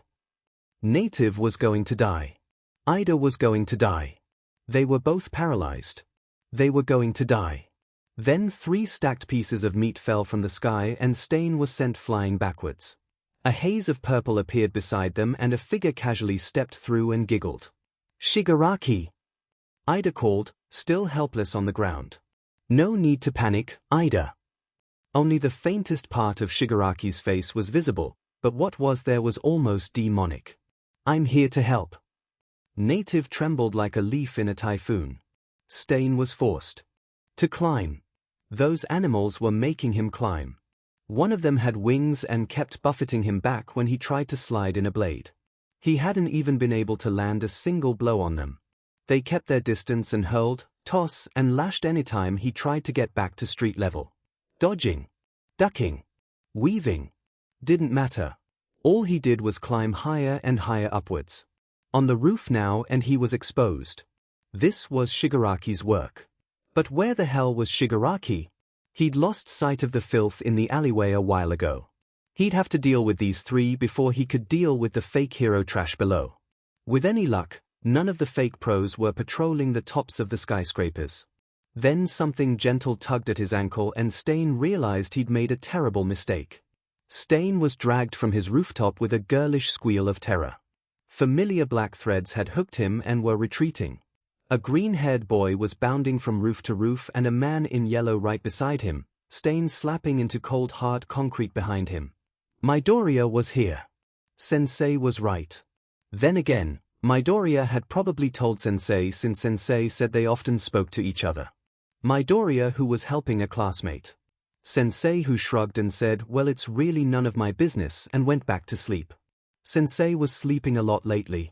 The doctor and Kurogiri were worried, but Sensei seemed more peaceful. You, fly ahead of Midoriya. Tomura barked at the winged Numu and it dipped through Kurogiri's portal with a snarl. Stain couldn't recover. If he didn't adjust with each impact, the black goo holding him was going to strangle him. Thrashing like it was alive, trying to loop itself around his throat as a tentacled noose. Stain sliced, cut, stabbed and corkscrewed and it did nothing. No blood to paralyze with. No pain to break its grip. And he was dragged. Thump. Thump. Thump. Along Hosu's rooftops by some brat with tentacles. One tile, TV antenna and satellite dish at a time. But he was going to hold on. It was his resolve. He wasn't going down like this, no, he refused. Is he out cold? Tomura heard a higher-pitched voice call. Not yet. Answered an older one. Midoriya's teacher? Who cares? They didn't have all night. Numu, get him. Scree. Izuku ducked. Talons whizzed past his face and he heard a grunt from behind along with his tendrils going taut and straining. Straining. Izuku was being pulled backwards. Midoriya! Let go, it has Stain. And Izuku did, hearing a dull scream echo into the distance. Stain was gone. Midoriya did a number on Stain. He was turning purple when the Numu finally caught him. Now here he was, back in his precious alley, a Numu holding each limb outstretched and Tomura standing on the fourth with a crunch. Stain had liked some blood, from the winged Numu, it was bleeding wasn't it? And that did a grand total of sheet all as far as Tomura could see. It was still flying just fine. You said that I didn't. Have an ideal. Tomura spat at Stain who glared back indifferently. You don't. You're like a child breaking things because they upset you. Stain jerked his head towards Tomura. Your ideals are nothing. But that's the thing I wanted to tell you. Tomura hissed. I don't need an ideal. I don't need to be a SLV to the thoughts of other people and society. I don't have to care about what they think or what you think. Tomura smirked and saw the apprehension creep onto Stain's face. Worked it out, have we?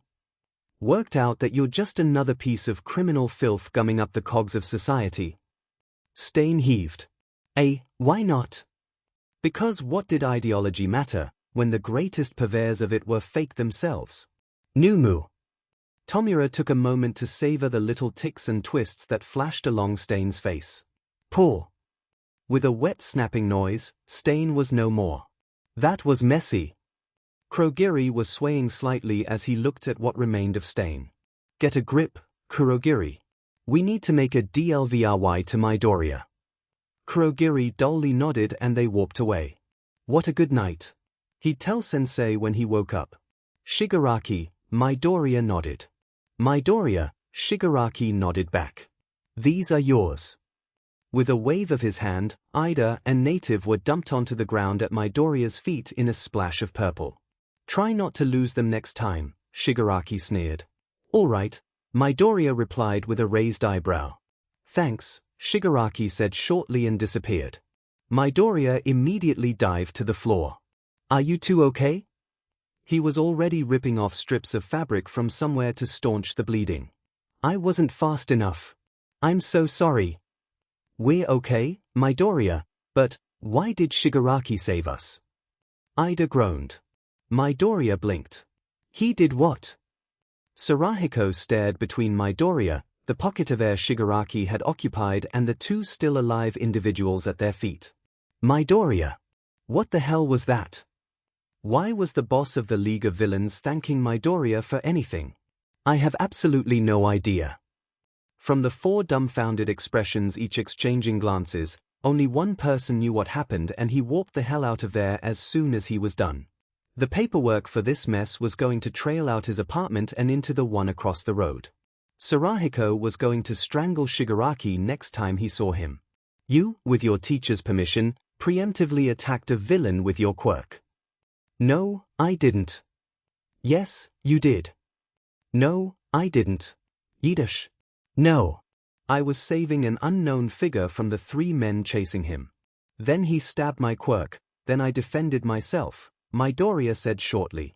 We were there for a training exercise since two of my other classmates were there for internships of their own. You've had those documents for long enough to read them. What do you expect people to do when some maniac with a knife attacks them? Sarahiko did his best to stop his jaw from sagging. But you're a student. Yeah, that student line wasn't going to cut it. Here. With Shigaraki on board, they'd kick Midoriya out of one job and straight into another unregulated form of the same position. Not much of a threat when the criminal sector was actively hiring. Sarahiko didn't know what the hell was going on, but the crime rate was skyrocketing even with Toshi still holding on. Villains were mobilizing, but no one could work out why or even how they were so well resourced. They could rule Shigaraki out.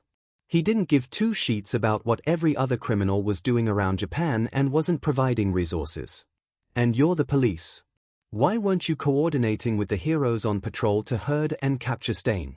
How many people did he have to kill before you developed the slightest competence required for your chosen field? Something was off about what Midoriya was saying. It wasn't that he was wrong. No, he was absolutely correct about the lies the police were trying to feed him. No. It was the fact that it felt and sounded like All for One had barged into the national diet, announced himself Prime Minister and started an inquiry titled An Investigation into the Core Competences and Quality of National Policing and Pro-Hero Behavior under Section 34A of the Regulation to Promote Proper Quirk Usage. It only gave Sarahiko some small measure of relief that the Chief of Police looked as put out by Midoriya's responses as Sarahiko did thinking about Prime Minister All for One running parliamentary machinery. A man was killed. The chief had clearly given up and was resorting to the policing favorite of scream at someone until they agree with you. Oh, the poor BSTRD. I really don't have time for your lack of professionalism. If you want to discuss the matter of your department's misconduct further, my lawyers will be in touch. Lawyers? When the hell did Midoriya get lawyers as in the plural? You can't do this. Ah yes. Panic. There was a familiar feeling associated with speaking to Midoriya. Not being the receiving end was a nice change. Of course I can. I haven't broken any laws. It's up to you to prove wrongdoing. Should the public become aware that you know of Stain's past as the serial killer Stendhal and still fail to act, well, there's nothing I can do to help you. Even God wasn't going to save this department from the wrath of Midoriya's lawyers. If Midoriya had lawyers anything like him, they'd be mopping the police prosecutor off the ceremonial coat of arms following the evisceration. This is not a case the police would win. Not when Midoriya's PR team, where did he even get one of those from, had already publicized the assault, the complete lack of a police response and the small, niggling detail that UA students and a pro hero had been rescued by a supervillain. I'll see you at the appeal then, Chief. All for One's younger clone smirked, all teeth, all intimidation. Sensei? Yeah, I'm coming. Once they were safely out of earshot, Sarahiko turned to Midoriya. You don't really have a PR team, do you? Midoriya's earlier demeanor was discarded like a poorly performing racehorse. No way. I can't afford that, Sensei. The boy laughed. Not with all the money for the lawyers. Sarahiko stared. Oh God, surely not? That was a joke, Sensei. Sarahiko heaved a sigh of relief. Small favor right there. Midoriya with a team of hardcore lawyers. Was there anything worse? No, someone heard something from someone else and they passed it along and then someone else posted about it on the chans. A mainstream journalist who reports on the chans posted and then had it confirmed by a police source. Blinking, Sarahiko stewed for a few moments on what Midoriya just said. Are you saying that Shigaraki leaked what happened to the media? Shigaraki was the only person who really knew what was happening. But why would he, how would he benefit from that information? What was he playing at? I think so. Him or someone who knows him? I dunno. A normal teenage response filled with uncertainty. Occasionally and only occasionally did Sarahiko see why Midoriya had been picked for One for All. Beyond his obvious expertise in having criminals fill their pants, which also an important quality for the job. And what does he get out of that? Sarahiko stroked his chin. Street credibility. He killed Stain, who he called a fake. Might be good enough as far as Shigaraki's concerned, since he thought Stain got far too much attention for being the same as every other psychopathic criminal. Made sense. Midoriya's frown of concentration exposed the amount of effort and bullshit he'd put in to avoid police retaliation. One last thing. It was bugging Sarahiko more than he wanted to admit. How did you know about Stain's past as a differently named serial killer? Midoriya nodded, like an excited puppy. I looked for vigilantes with paralyzing quirks and it was a really short list. Only one on it. That'll do it, Sarahiko gruffly agreed. It was just like Midoriya to go sniffing around after someone's quirk. Kid needed restraints before he slipped his leash and bit someone in the attempt to goggle at their quirk. The arms braced by weights that weren't as effing huge as the other weights he'd seen. Because of Midoriya's effing leverage, All Might's handicap wasn't as big as the rest of the teachers. All that did was F with Katsuki's portion of the exam. Midoriya and his effing leverage. All Might grinned. Katsuki almost filled his pants, not that anyone was ever going to know about it. Is there any reason, Katsuki growled through gritted teeth, that we're paired up? Midoriya shrugged.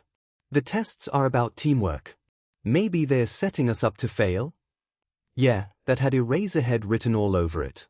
Smug BSD was hunting for a way to kick Katsuki out and Katsuki wasn't going to stand for this sheet. Yeah, his previous teachers put him on a pedestal and now the system was doing its best to kick Katsuki off it. That didn't mean he was going to take shit from some asshole who was playing mind games with his students. This wasn't the effing military and he wasn't their effing drill sergeant. There was no way of kicking his shit in, so Katsuki was going to do it the only way he knew how, by passing with flying colors and giving him the finger as he cleared the exit. Yeah, he was gonna F some shit up, even if he had to do it with Midoriya. Oi Midoriya, your tentacles. How effing long are they? Long as F as a general rule, but was that gonna be long enough? Midoriya's quirk was effing weirder and creepier than Midoriya himself and that was saying a lot. Few city blocks. Why? Midoriya scratched his head. Effing city blocks? What drag was his effing quirks on? He saw that effing regeneration and no one was telling him any shit about it being a trick of the light. All Might effing cringed too while watching it. F that noise. Katsuki cracked his knuckles. You ever watch WWE? If Midoriya had it was going to make this more bearable than having to explain the finer points of a German suplex or a lariat. Yes, Midoriya said with the dawning expression of a reality gaming prick that knew all about leverage. Wrestling ring. Effing wrestling ring, Katsuki grunted back. Maybe this would work out after all. Midoriya knew his sheet, as much as it repulsed Katsuki. Now all they had to do was prove they could do it without killing each other and they were effing set. Toshinori had a bad feeling when he saw the black mountain of tentacles seal him into a vaguely rectangular shape with his students. He had an even worse feeling when young Bakugo immediately rubber-banded off one in a straight line to the next black link in Midoriya's ring. Because that's what it was, a wrestling ring. All Might kept up his cheesy smile and grinned at his students. Toshinori was regretting not taking that warm bath last night. Come get some. Bakugo screamed and hurtled at Toshinori, his hands firing wildly. The whole time the ring of black was quivering slightly, the only reminder that it was attached to a living being.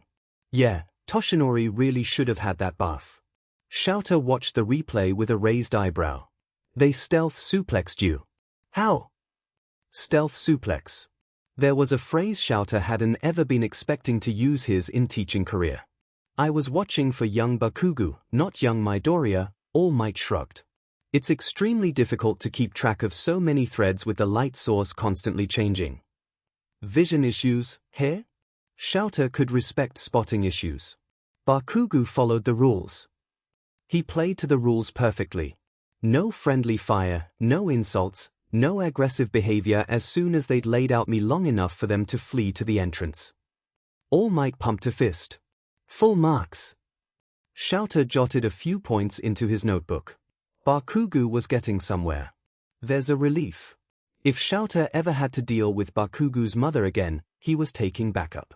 If Midoriya's quirk needed a muzzle, then Bakugo's mother needed Alcatraz to keep her away from the Earth's polite general population. Her getting married and procreating was already too dangerous a concept for the population of Japan. Didn't take a genius to work out why her son was one screaming match away from a nervous breakdown. Any reason why Midoriya wasn't doing more with his quirk? Restrained wasn't a term Shouter would usually apply to Midoriya on his best days. Quirk troubles, All Might replied. It was being unusually temperamental, so he volunteered himself as support to Bakugo's lead.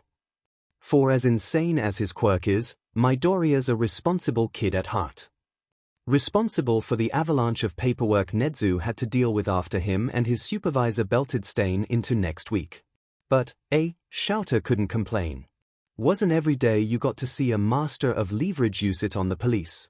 Some called it blackmail, but he knew it, like all wise people did, as the careful leveraging of Japan's legal system. It's amazing how you don't know you needed a day off school until you finally had one. Izuku hadn't been to the newly renovated bookstore at the mall yet.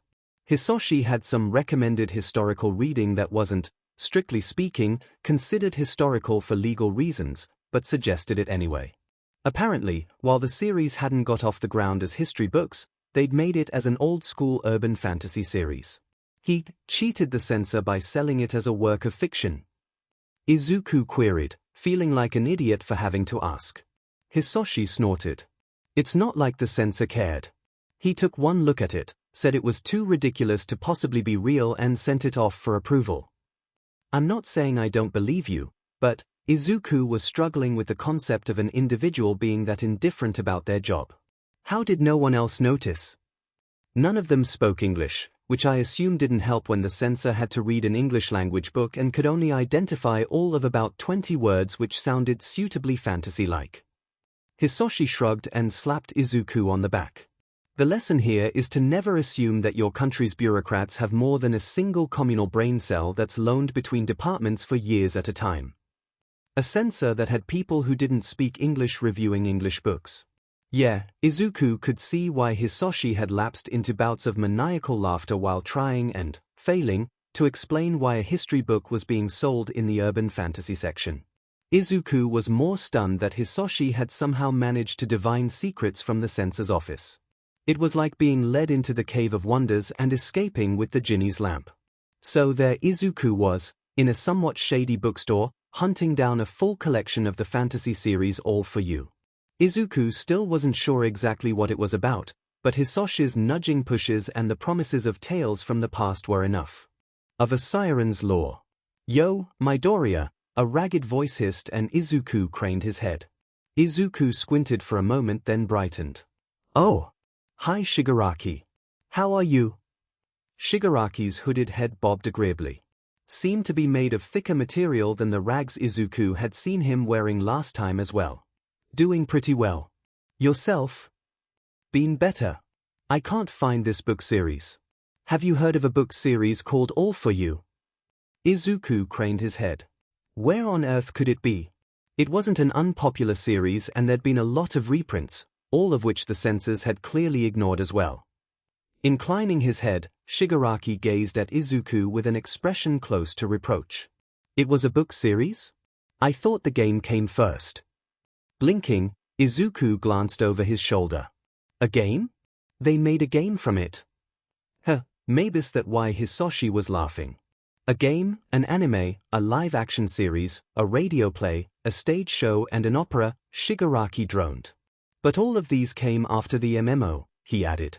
At this point, Izuku was beyond resisting. What was the game about?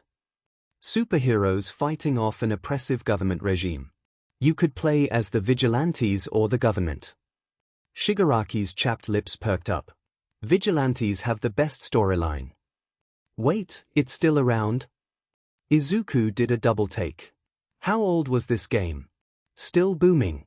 I'm max level if you want to carry, Shigaraki offered and Izuku had the impression that this was the closest Shigaraki could come to saying friends. Sure, guess I can play since it appears I'll be ordering online. Izuku hadn't played a video game before in his life, let alone one based off a lost slice of history. But it was the year of new experiences from what Hisoshi was saying. If it kept Shigaraki busy, why not play? Sounds good.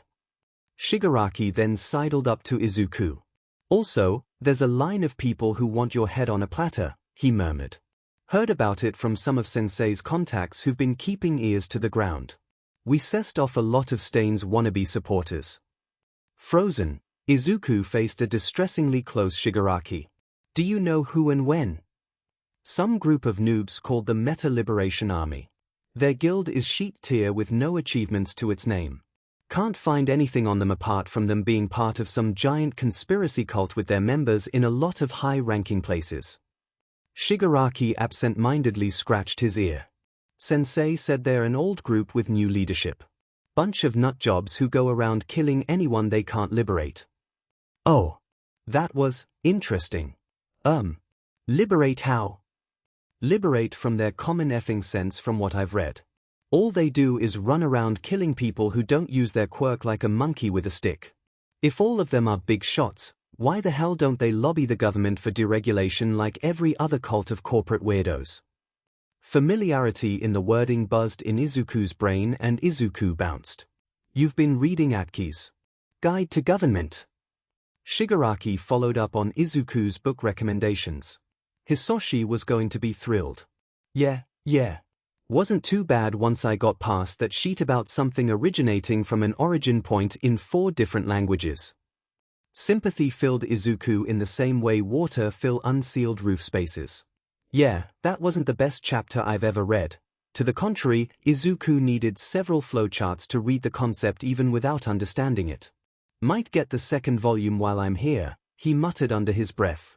Then he passed Izuku a slip of paper. I'll text you if I hear anything else.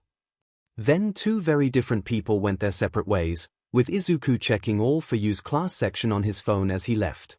Shigaraki really wasn't that bad compared to other supervillains he'd read about. If it was a toss-up of Shigaraki and muscular Moonfish, the guy who was burning people alive and that crazy girl who ran around stabbing everyone, Izuku could safely say he was more comfortable with Shigaraki. At least Shigaraki gave people plenty of warning before he killed them and, beyond cleaning up his social skills, it was the most Izuku could ask for at this point in time. Well, that and working out which class would best suit his playstyle. Seemed like the prestige class all for one that Izuku liked the best was gated behind a ridiculous legendary quest. Well, Shigaraki would know more about it anyway. Midoriya, Uraraka's uncertain voice entered reality. Who was that? Someone I play games with sometimes. Tomura Shigaraki wasn't an idiot. Sensei was supportive, but not much help when his newfound narcolepsy meant he spent more time sleeping than he did awake. At least the doctor said Sensei seemed happy about it, even if Tomura could hear the quiet grinding of the doctor's teeth with every call. There weren't a lot of options for competent advice in the matter of supervillainy, as Tomura had discovered while playing All For You with Midoriya. "I dunno, Shigaraki." Midoriya's voice hauntingly floated through the headset, a younger, more casual sensei, almost. "I don't think there are that many supervillains around who do follow any sort of system or strategy. The biggest problem with organized crime in Japan is that it mostly isn't organized. We can nail one or two people who know each other, but without evidence for conspiracy charges, it makes it really hard to get people involved in the organization of the crime." Tomura hummed to himself as he mopped up some cop in PvP. Shitty ranged builds. That meta was trash ever since the game came out. Like a rifle was gonna do shit to his evaporation build. Midoriya's dark-haired avatar next to him was violently rifling through another decapitated PC's pockets. So if you were a cult of morons who thought your troglodyte ancestor was some sort of saint in spite of being a total scrub, when would you attack someone? Tomura couldn't hear Sensei. Muted himself just before he dozed off? Meh. Sensei didn't have to waste his time on a dead guild. "Me personally," Tomura heard Midoriya murmur. "I wouldn't do anything personally. I'd hire villains with an already established reputation and have them work as mercenaries. If the Meta Liberation Army is as established as you say, then sure, they do have a lot of resources." The MLA had more money than God from the threads Tomura could spot. A lot of big-name CEOs, politicians, and more loser pugs than Heroes United could recruit on a good day. There wasn't a lot on their numbers, but they had more than enough money to buy a raid team or 20. Midoriya's character lifted out a piddling handgun, pointed it at a support in carbon fiber, and Tomura watched the maxed PC's health bar drain in 3 GCDs flat. Sheet that was broken. "Anyway," he continued, "they might have the money, but they also have more to lose if they're linked to any attacks. The moment the police find out that it's a full-blown treason attempt, they'll block access to any bank accounts linked to the members. If they really are an army, then they'll need more than goodwill to fend off the pro-heroes and other villains there to make a name of themselves." "No money, no Meta Liberation Army?" Midoriya's avatar nodded agreeably. Midoriya was good like that, better than Sensei even. Sensei wanted Tomura to find the answers for himself, but he didn't even know where to begin in farming noobs with NPC assistance. Not only was it doable, but Midoriya seemed to think that the NPCs could cripple the MLA's ability to buy consumables. If Tomura could link the attack to the MLA, then Tomura grinned. They'd have an army until the money ran out and they were ripe for the nuking. "Well, on a lighter note, I almost have enough blood coins for All For One." Midoriya's character emoted a sigh. "I get the feeling the developers really didn't want people to ever earn this class." In all fairness to the devs, they probably didn't expect some scrub 5 minutes into playing a video game for the first time in his life to spend 9 hours finding the best way to cross-class spec his talent tree into skill growth levels. Then them to spend another 20 hours abusing event items to buff the already stacked skill growth by another 75%. Then, they sure as hell wouldn't have expected him to use the shittiest grey weapon you got at the start of the game to max out skill growth in each tree because it didn't have an internal cooldown.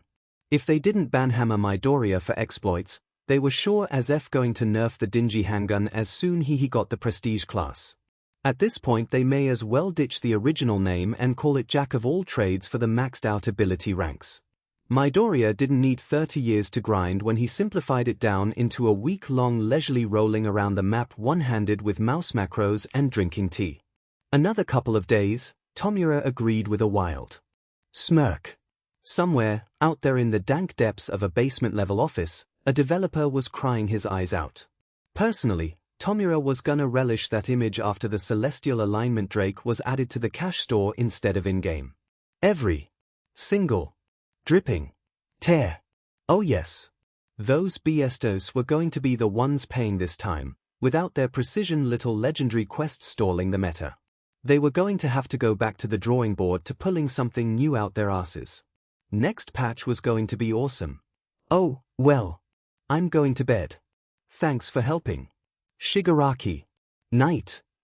Midoriya's character waved, a few hundred K of gear glinting with enough enchantments to passively blow a mob's head off. No problem.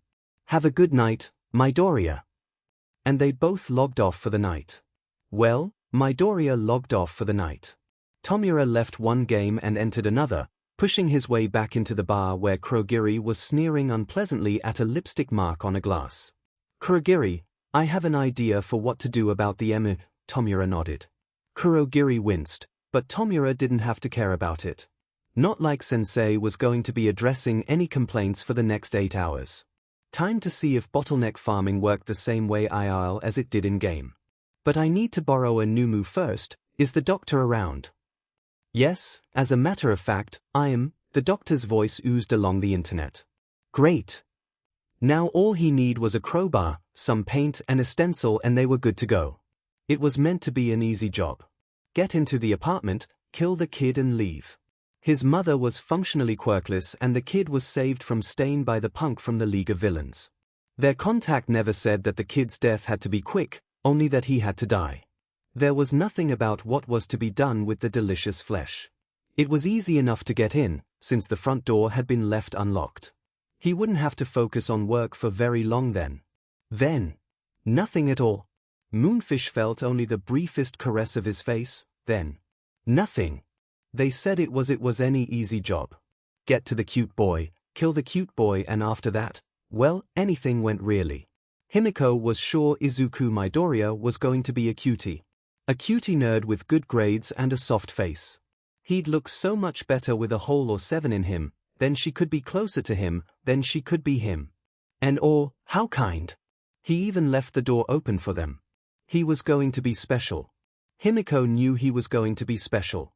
He was going to be. Moonfish in front of her exploded in a spray of red, and sent Himiko stumbling and sliding in a sea of intoxicating red. The smell wasn't like anything she'd inhaled before. Hello, filth, a white-haired man leered from within the shadows of the door. Would you like to come in? There wasn't a speck or droplet of the red on him. Not that Himiko would have been able to tell without closer inspection, with him wrapped in dark clothes. Who are you? She panted, eyes refusing to focus on the figure who refused to leave the dark. So much blood. Dizzy. Enticing. It was everywhere? Who was he? Darby watched the carnage from afar. Spinner, Twice and Muscular stood with him, the collective posture slowly morphing from bored indifference to wonder as it began to rain blood from the top of the building. Mustard lurked further away, but with his gas he wasn't worth much more than delaying any pro-heroes who turned up to interfere with the job. Muscular had been circling in an antsy manner. Then the rain poured. In the distance of the landing, a chainsaw was aggressively revving. One by one, bodies dropped from the building. Moonfish was a puddle filled with teeth that splattered messily on impact. Toga was missing both her arms when she crashed into the pavement. She wasn't getting back up again with that neck angle, either. There was the wind-up of a chainsaw humming through and Compress's mask with head still attached whistled through the air towards him in a ballistic trajectory. Darby dived sideways to evade it. Twice wasn't so lucky and squealed, it bouncing solidly off his shoulder and he fell to the ground with it in a heap. Magna, who was standing behind Compress, wasn't faring any better. First her hands fell, severed at the wrist, then the rest followed in a neat pile at the base of the building, tumbling through the air and bouncing on handrails as they fell. Mustard, who was part of the exit team, vanished in a black mist Darby only caught from the corner of his eye. Darby heard a screech of terror and a wet splat, as if somebody fell from a great distance, out of sight in the nearby alley. Darby's hands were yet to leave his pockets. That was the League of Villains, boss, hair? The team's employer told them Shigaraki was immature and lacked planning skills. The Shigaraki their employers mentioned wouldn't have baited a bottleneck and trapped all of them in it to be mowed down by Shigaraki and whatever the hell that thing with the chainsaws was. They weren't being paid enough to deal with this shit. Well, that wasn't in the instructional pamphlet, Twice remarked in a cheerful voice. Darby stared at him. I propose we stay here and see what happens next, he suggested, before his voice sharply went up an octave. No, you idiot, we need to run the hell away. Twice was gone, sprinting away into the darkness. He wouldn't get far, not with the warper floating around. Coward, Muscular grunted. I wouldn't run a dash. Poof! Muscular disappeared in a haze of black. Only then did Darby's hands leave his pockets and he erupted into flames. Lucky last. The League had a warper, and so long as he couldn't touch Darby, then he wasn't going to do whatever the hell happened to Mustard to him. Darby took a few careful steps backwards and raised his hands. This was fine. It didn't matter if the rest were dead. It was only work. This was meant to be an easy job. Their contact hadn't told them. Shit about the League doing guard duty. This wasn't worth the money or the risk. Even if they weren't here, the pros would show up to deal with Shigaraki painting an apartment building red, so he could take the risk. Darby waved a hand and watched the blue flames shoot up the insulation of the apartment building. Luckily the cladding was enough of a death trap that it'd do the job for him. If the kid died in the blaze, then he'd get paid anyway and not have to deal with sharing the reward for the job. And he did the sensible thing and ran for his life, even as he heard Shigaraki snap a command and sneakers thump into the ground behind him. Kurogiri, get the Midoriyas out. Tomura snarled, over his shoulder, then he thought for a moment. And get everyone else out as well, or Midoriya will be cessed. And PK him into next year, in an entirely literal manner. Vaulting from the balcony, he landed on the ground below with only the slightest buckling of his knees. He could worry about that later. He could feel the heat on his back as he sprinted after the fire user. Blue, burning, enough to incinerate the drowsy woman and her son who were asleep in the apartment further down. Swapping the numbers was enough to fool this group of idiots who didn't do their research before kicking in the first door with a number on it, but the fire didn't give a shit about Tomura's careful planning. Tomura so glad he'd taken the time to change the numbers on the doors. Effing idiots burning a building down. What kind of noob source raid team sent up a beacon to call every single piece of trash in the raid to them? Maybe before he met Midoriya he'd have been stupid enough to do the same, but now skipping trash mobs was his way of life. You only spent time on the rares that dropped the BIS loot. Unless it was the asshole who set Midoriya's building on fire, then you kicked their shit on principle. Another easy night. Izuku's babbling filled the otherwise stale air. Grinding for the blood coins is going really well. Only a few more and I'll have enough to buy the quest item. Izuku was vibrating with excitement. Then Izuku would be the first to have ever held the All for One in All for You. All because the developers had left in the talent stacking allowances designed to let All for One function correctly in-game to begin with. All for One could hear his brother's ghost laugh at him from the shadows. I'm not sure how well dash. Izuku disappeared. Evaporating into thin air in a haze of black gas. Gone. This hadn't happened before. Where was he? Did someone wake him up? All for One shot to awareness, leaning forward, and an overwhelming taste of coppery air immediately slammed into his tongue. Movement behind him, 2 sets of feet staggering under a third dead weight. Careful, you idiot. You're going to drop him. We don't even know how bad those are yet. Tomura hissed. My apologies, Tomura Shigaraki. And Kurogiri. Then who was the third? All for One could taste blood and burning. Someone was burning. Infrared snapped on and a figure smaller than the others glowed brightly. Tomura? He was overwhelmed with the stench of people that was a tangible presence in the room. Tomura, who must have smelled more like a slaughterhouse than a gamer who left the house once a month. Hi, sensei, there was a bit of an incident, and All for One could make out Tomura nervously scratching the back of his head even through the casual tone of voice. Can you do something to help heal Midoriya's burns before he dies from infection? If All for One still had eyes, he would have stared. Izuku here. Izuku injured. Izuku who disappeared from One for All. Bring him here. He ordered and felt Izuku obligingly be dropped into his lap, distinctly lacking the wet slurry that clung to Tomura.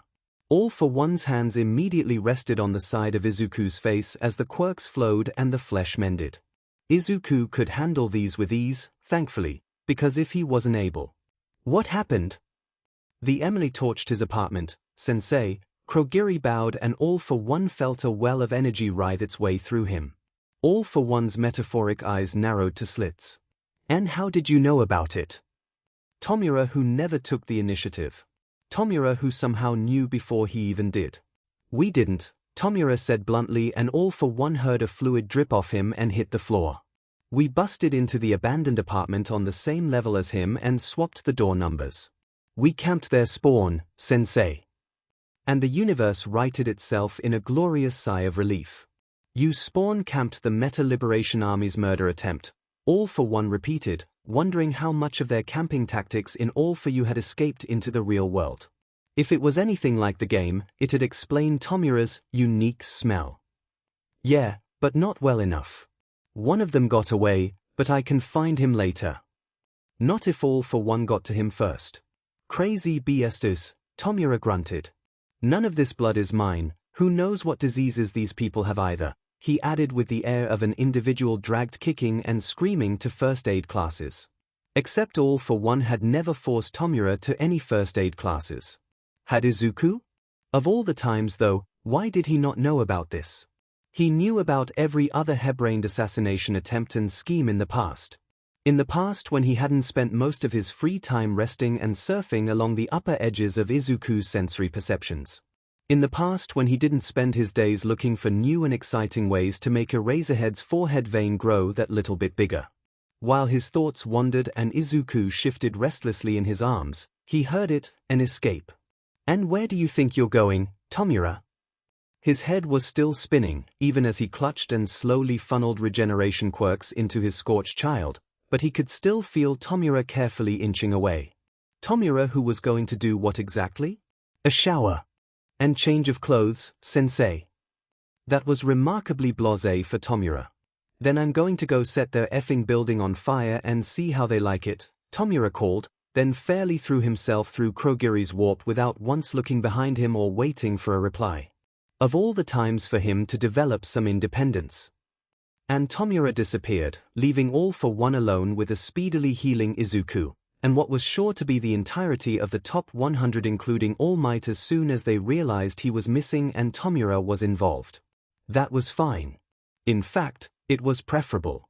If All Might was amicable, All for One would personally see to it that he received an invitation for the planned event. All for One grinned. It was a nice relaxing night. At that moment, Toshinori would later with hindsight realize that he'd jinxed himself. Toshinori didn't have time to shift into his muscle form before the room changed in a rush of black and he was unceremoniously dumped into an even dimmer room than his bathroom. He winced at the wet noise he made when he hit the ground and dragged himself to his feet. All Might, a familiar voice snarled, without any follow-up attack. Here. That was new. We have something to discuss. All for One was remarkably living sounding for someone who was meant to be dead. Toshinori adjusted his bath towel and attempted not to think about his limit for the day being well and truly up. Could you have waited until I had clothes on? And until One for All was back in business for the day? Both of those would have been extremely convenient. I think this is more important, All for One insisted, and Toshinori squinted into the darkness. No sneak attack? Was the old dog learning new tricks? There he was, propped up in his seat but, with him. Young Midoriya. Oh no, when had the bestiary worked it out? How the hell? If you're this excited now, I can't wait to see how you react when you find out that the Meta Liberation Army set his apartment complex on fire while he was asleep. All for One's steely tones cut through Toshinori's panic. Cut through his panic with another helping of it, and what felt like his legs being cut out from under him. But there was still young Midoriya, calmly swaddled in a blanket while clinging to an overstuffed teddy. It only would have been more picturesque if a thumb was jammed into his mouth. What fire? Where? Why was young Midoriya here and now of all places? When Toshinori inhaled deeply, he could indeed smell the remnants of smoke. So, All for One had perhaps saved someone? Unthinkable. Toshinori had been warped to the Twilight Zone and didn't even have a pair of pants to save himself with. Destro's Meta Liberation Army? Toshinori instead asked, feeling an extremely uncomfortable breeze rush past him. The hell did they come from? Well, Toshinori honestly doubted it was Shigaraki. The man was practically giving a feat of strength to Midoriya in the name of friendship. The complete opposite of setting someone's house on fire. They've popped out from the collective societal spawning pool of degenerates, inadequacy, and irrelevance, all for one hissed back. You're aware that Tomura and Izuku are friends, yes? Is that why All for One has young Midoriya? Shigaraki had palmed him off here after the fire? Toshinori nodded in response to the question. Friends with Toshinori's blessing, because so long as they were beating the crap out of people in All for You, Shigaraki wasn't doing it in the real world. Could he have told the police? Sure, but prison these days wasn't doing much in the rehabilitation department. If Shigaraki did anything that wasn't communally minded, he was getting an expedited trip to the slammer. Yeah, so what? Since when have you been on first-name terms with young Midoriya? Barking back, there was the faintest twinge of tension. All for One stood, still holding young Midoriya, and it wasn't a pretty sight. Talk about not being able to save face. There was nothing left to save at this point. Young Midoriya was carefully deposited, still snoozing, into the chair, his teddy readjusted, and All for One stepped past Toshinori without a single hint of aggression. Creepy. This way, All for One gestured, and gaping, Toshinori trotted after him, bare feet slapping the ground and his towel struggling to escape off him as they went. I was expecting a more extravagant murder attempt, Toshinori confessed, self-consciously hoisting up his towel. And I was expecting my son's teacher to be a shameless user and complete fraud, but here we are, All for One shot back. Toshinori's brain dwelled on the word son. Then it hurled itself to All for One and One for All. It bounced to Hisoshi and his arsenal of quirks. To Black Whip, to the regenerations not accounted for in the other wielders, to Hisoshi's feral, savaging, misanthropic behavior that was worthy of All for One. Finally, the two endpoints connected at the same time. A chilly breeze blasted through his flagging towel. You're Hisoshi Midoriya, Toshinori stated to All for One, still retreating back. Hisoshi sounded like a raging misanthrope, because he was the original raging misanthrope.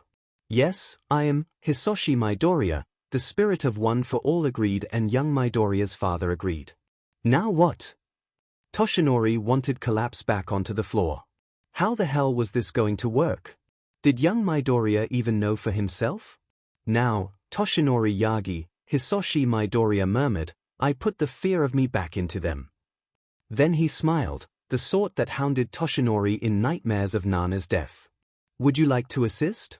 All Might has a responsibility to protect the community, correct? The responsibility to offer those in need a helping hand in the dark. This was familiar.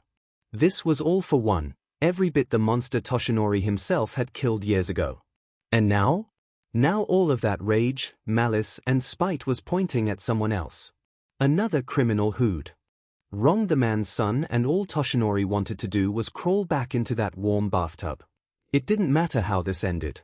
There was no way in hell Toshinori was ever attending another parent-teacher meeting with All for One alone if an apology maiming of his successor's attackers was his way of saying sorry.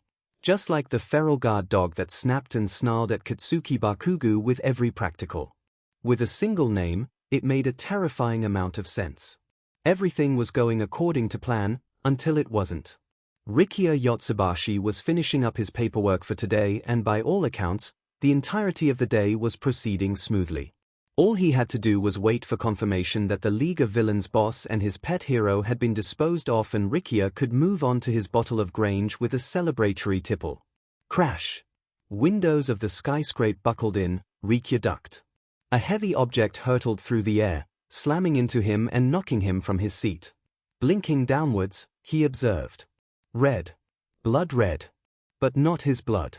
He stared at the object, and the glassy eyes of Mr. Compress stared straight back into his own. The raid wasn't a success, after all. Pity, he'd have to shelve the Grange for later. You're Redestro, yeah? A rasping voice guttered across the room. Tomura Shigaraki, I presume. Redestro sighed. How uncivilized. A head? Really? Yeah, you've got like 3 seconds before that head explodes. Presumably Shigaraki responded without answering the spoken question. Rikiya hurled the cadaver and ran. Boom. And he flew, skipping the whole way down the corridor, smashing into the wall at the end. Now? Now he was upset. They stepped back into the building even as the aftershocks ravaged its structure. right where Redestro was meant to corner his way into sight in not too long. Tomura bounced a bottle filled with liquid in his hands, clicking his lighter rhythmically. Tomura didn't think he'd seen a more girly run from a man in his entire life. This was Redestro, the big bad head of the MLA? Useless bestiality couldn't even handle a head full of C4 going off. Effing useless. The further he ran, the more fun this was going to be for Tomura, even if he was still soaking wet from the impromptu shower, and from what Krogiri said, All Might wasn't doing any better. That didn't matter when Redestro was going to be just as history as the original Destro. Tomura didn't need any fancy sheet to torch a building. Yeah, Sensei had Numu who could light sheet up, but he also had a Numu to open cans for him. No, this needed a more personal touch. Tomura delicately re-shouldered a bag of soon-to-be burning Molotov cocktails and gestured at Krogiri. You checked the floor plans? This building didn't matter. All of the company's data were held on off-site servers they used to plan their noob-source little raids on, so everything in this place was fair game for the construction of the all-new and highly temporary All Might symbol. It was only going to last a few hours, but a few hours was all Tomura was going to need for this little schooling project. All he needed for the heroes to march in and investigate an arson. Yes, Tomura Shigaraki, Kurogiri nodded. Must we be so overt about this? Not that Kurogiri wanted to go along with it, but even Sensei hadn't disputed Tomura's planned bonfire. Tomura held a cocktail over his shoulder and watched flames crawl along the wall. He tried to kill Midoriya, Kurogiri, Tomura grunted. What sort of criminals are we if we don't torch his building in return? Poor criminals. Krogiri's uncertain voice answered above the crackles. Was us taking down Stain not already in that category? Stain? Tomura hurled back his head and cackled. Stain, eh? That irrelevant has-been? Nah, Kurogiri, that was taking out the competition. Not that the local serial killer ever really was competition. No, Stain breathing the same oxygen as Tomura was offensive enough, let alone sharing press coverage. It was. Not that Kurogiri ever knew the deeper reasoning for the plan, not when Sensei spent so much time sleeping off whatever was wrong with him. There was no one to clarify ideas with when Sensei wasn't present, and that worked just fine for Tomura. He had his own contribution to make before Sensei stepped in and did his part. Yeah, what else did you think it was? Krogiri would have thought it was a petulant reaction, and maybe in a different universe, a different timeline, that might have been true. But that wasn't this one. A groan echoed from the approaching corridor, like some zombie world boss spawning to wreck sheet for the first time after server reset. Tomura lit his Molotov and, as the mass of black staggered into view, hurled it and dived into Krogiri's warp. He heard the faintest echoes of a scream of rage as he began to kite the huge prick down the building, one fiery blast at a time. There wasn't any need to take a hit, not when IL didn't have a dingy handgun to exploit despite Sensei's best efforts. In the end, it was just like Midoriya had said when they had tea that day. In a world without villains, there were no heroes. And who said Tomura had to wait for the heroes to mop up all the villains? The lunatic had dropped a burning building on him. Without a moment's pause, he dragged himself from the rubble. Ha! That's not going to work on me, Redestro snarled. Shigaraki wasn't even using his quirk, but hurling Molotov cocktails. Was he so ashamed of his quirk that he wasn't even going to try to use it? Oh, how the unenlightened flailed in their chains of restriction. The head of the League of Villains, and even then it wasn't enough to free him from society's expectations. Do you really think the heroes will save you now? Do you think anyone can save you? No one could escape the full might of the meta-liberation. They would be liberated or they would be removed from the fabric of their new society. Oh, a threat. How quaint, but you. See, Tomura wasn't intending to kill you, a deep resonating voice pleasantly explained, and Redestro paused. That voice. Tomura's mission was to ensure that we had the correct view count, wasn't it, Tomura? So we can leave an acceptable impression for the behavioral standards of this country. There was a dry cough. Yeah, Sensei. I boosted up the viewer count for our IRL stream with the collapse. Mainly so Midoriya can watch it later. To cheer him up since he lost all of his merch. That was very thoughtful of you, Tomura. All for One's previously unknown voice remained perfectly cordial. And in the spirit of Izuku's recovery, it would be terribly remiss of me if I didn't also extend my own toast to his recovery. A small chuckle. I've been wanting to see how this combination worked for a while. Redestro was on his feet. Too slow. Too late. All for One's hand was already extended. His arm bulged, warped, then. Boom boom boom boom boom boom. Redestro lost count of the buildings he leveled as he tumbled through the air. The wind ripped at his face and eyes even through his quirk. Crash. With one final casualty of a fast food outlet, he hit the asphalt of the car park with a sharp pain and rolled to a halt in a blur of agony. Was All for One going to follow him? Or did he have time to regroup and summon reinforcements? All for One wasn't meant to be here. Why would he care if some brat was eradicated?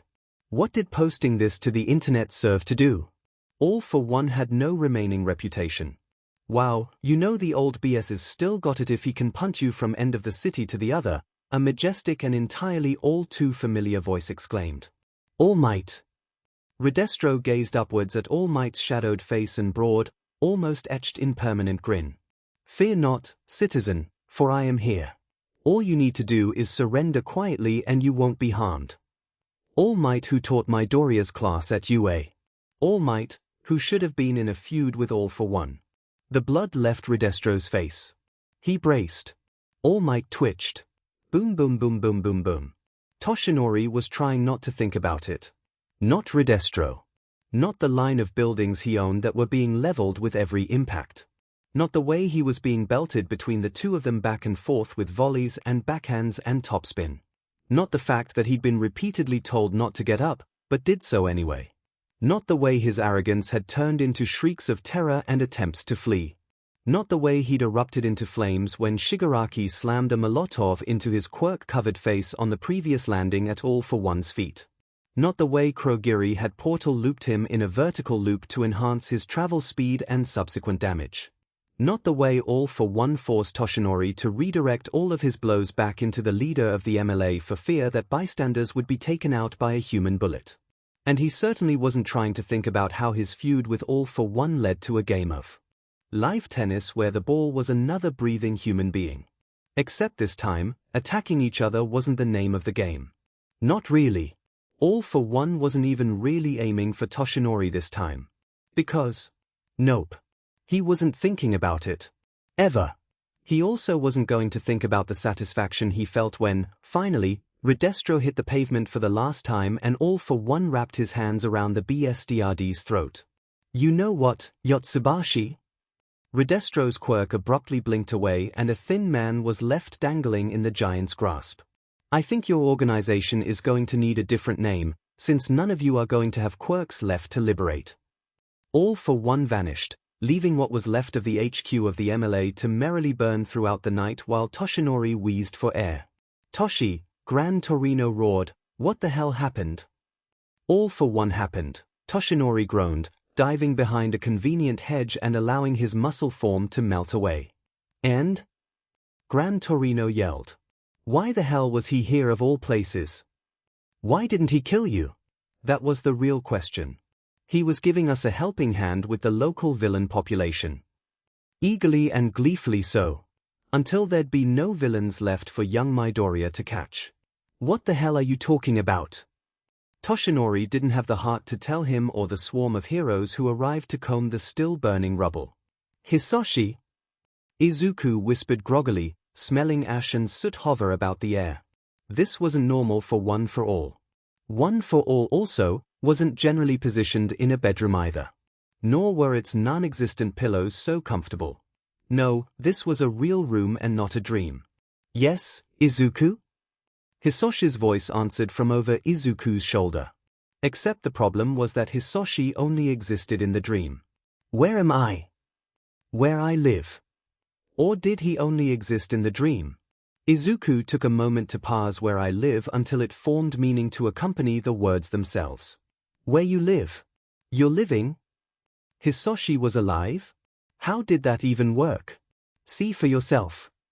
Izuku craned his head and came face to person. From the mouth to the lower jaw it was normal enough, but nothing could hide the spray of scar tissue that made up the rest of Hisoshi's face. Nor did it change that fact that when he reached over to touch Hisoshi's arm that a familiar heat radiated. He was alive, but living had a different meaning attached to it. "What happened to you?" Izuku murmured, shoving aside his location-related questions. "Hisoshi was real. I picked a fight with all might and lost," Hisoshi shrugged. "There's nothing quite as humiliating as being beaten to death with a quirk you yourself created." What? Why would Hisoshi pick a fight with All Might? All Might hadn't hurt anyone. But hadn't All Might been injured by a nemesis of his own? Izuku gawked at Hisoshi. "You made one for all?" All Might hadn't really mentioned much about the quirk's origins. There was a really strained expression on his face that always made Izuku delay asking the question. In hindsight, maybe Izuku should have been more aggressive with his questioning. "A gift for my brother," Hisoshi nodded, patting Izuku on the shoulder with an almost blistering warmth. "From All for One came one for all." "All for One?" Izuku dully repeated. "A quirk-stealing vigilante, who was ancient, who had a quirk called All for One. Like the exact plot from All for You, with the prestige class of All for One." "You're All for One?" "All for One is a title," Hisoshi dismissed, waving a hand. "A bulwark for centuries of criminality." "Oh, All for One, who was left maimed by All Might. All for One who never stopped having problems with the government. All for One whose law involved rebellion against the government." That all made sense. But there was still something missing there. "But I think you of all people have the right to my full name." A full name that by all accounts didn't technically exist anymore if the law of All for You was correct. All for One had changed his name. Feeling numb, Izuku nodded and continued to stare at his quirk. "My name is Hisoshi Midoriya. I'm pleased to finally meet you again in the flesh, Izuku." Hisoshi Midoriya, who had a son called Izuku. 1 second. 2 seconds. 3 seconds. And together it all clicked. Hisoshi the quirk made sense with the simple addition of a word. Hisoshi the person was now the mystery. "Oh, so that's why you kept telling me to break Kaken's arm." Hisoshi's only response was a winning grin that stretched from non-existent ear to ear. But if Hisoshi was Izuku's old man, then Izuku could ask as many questions as he liked and Hisoshi wouldn't be able to escape answering them. And Izuku beamed straight back. Izuku didn't really know who Hisoshi Midoriya was. But now he can find out.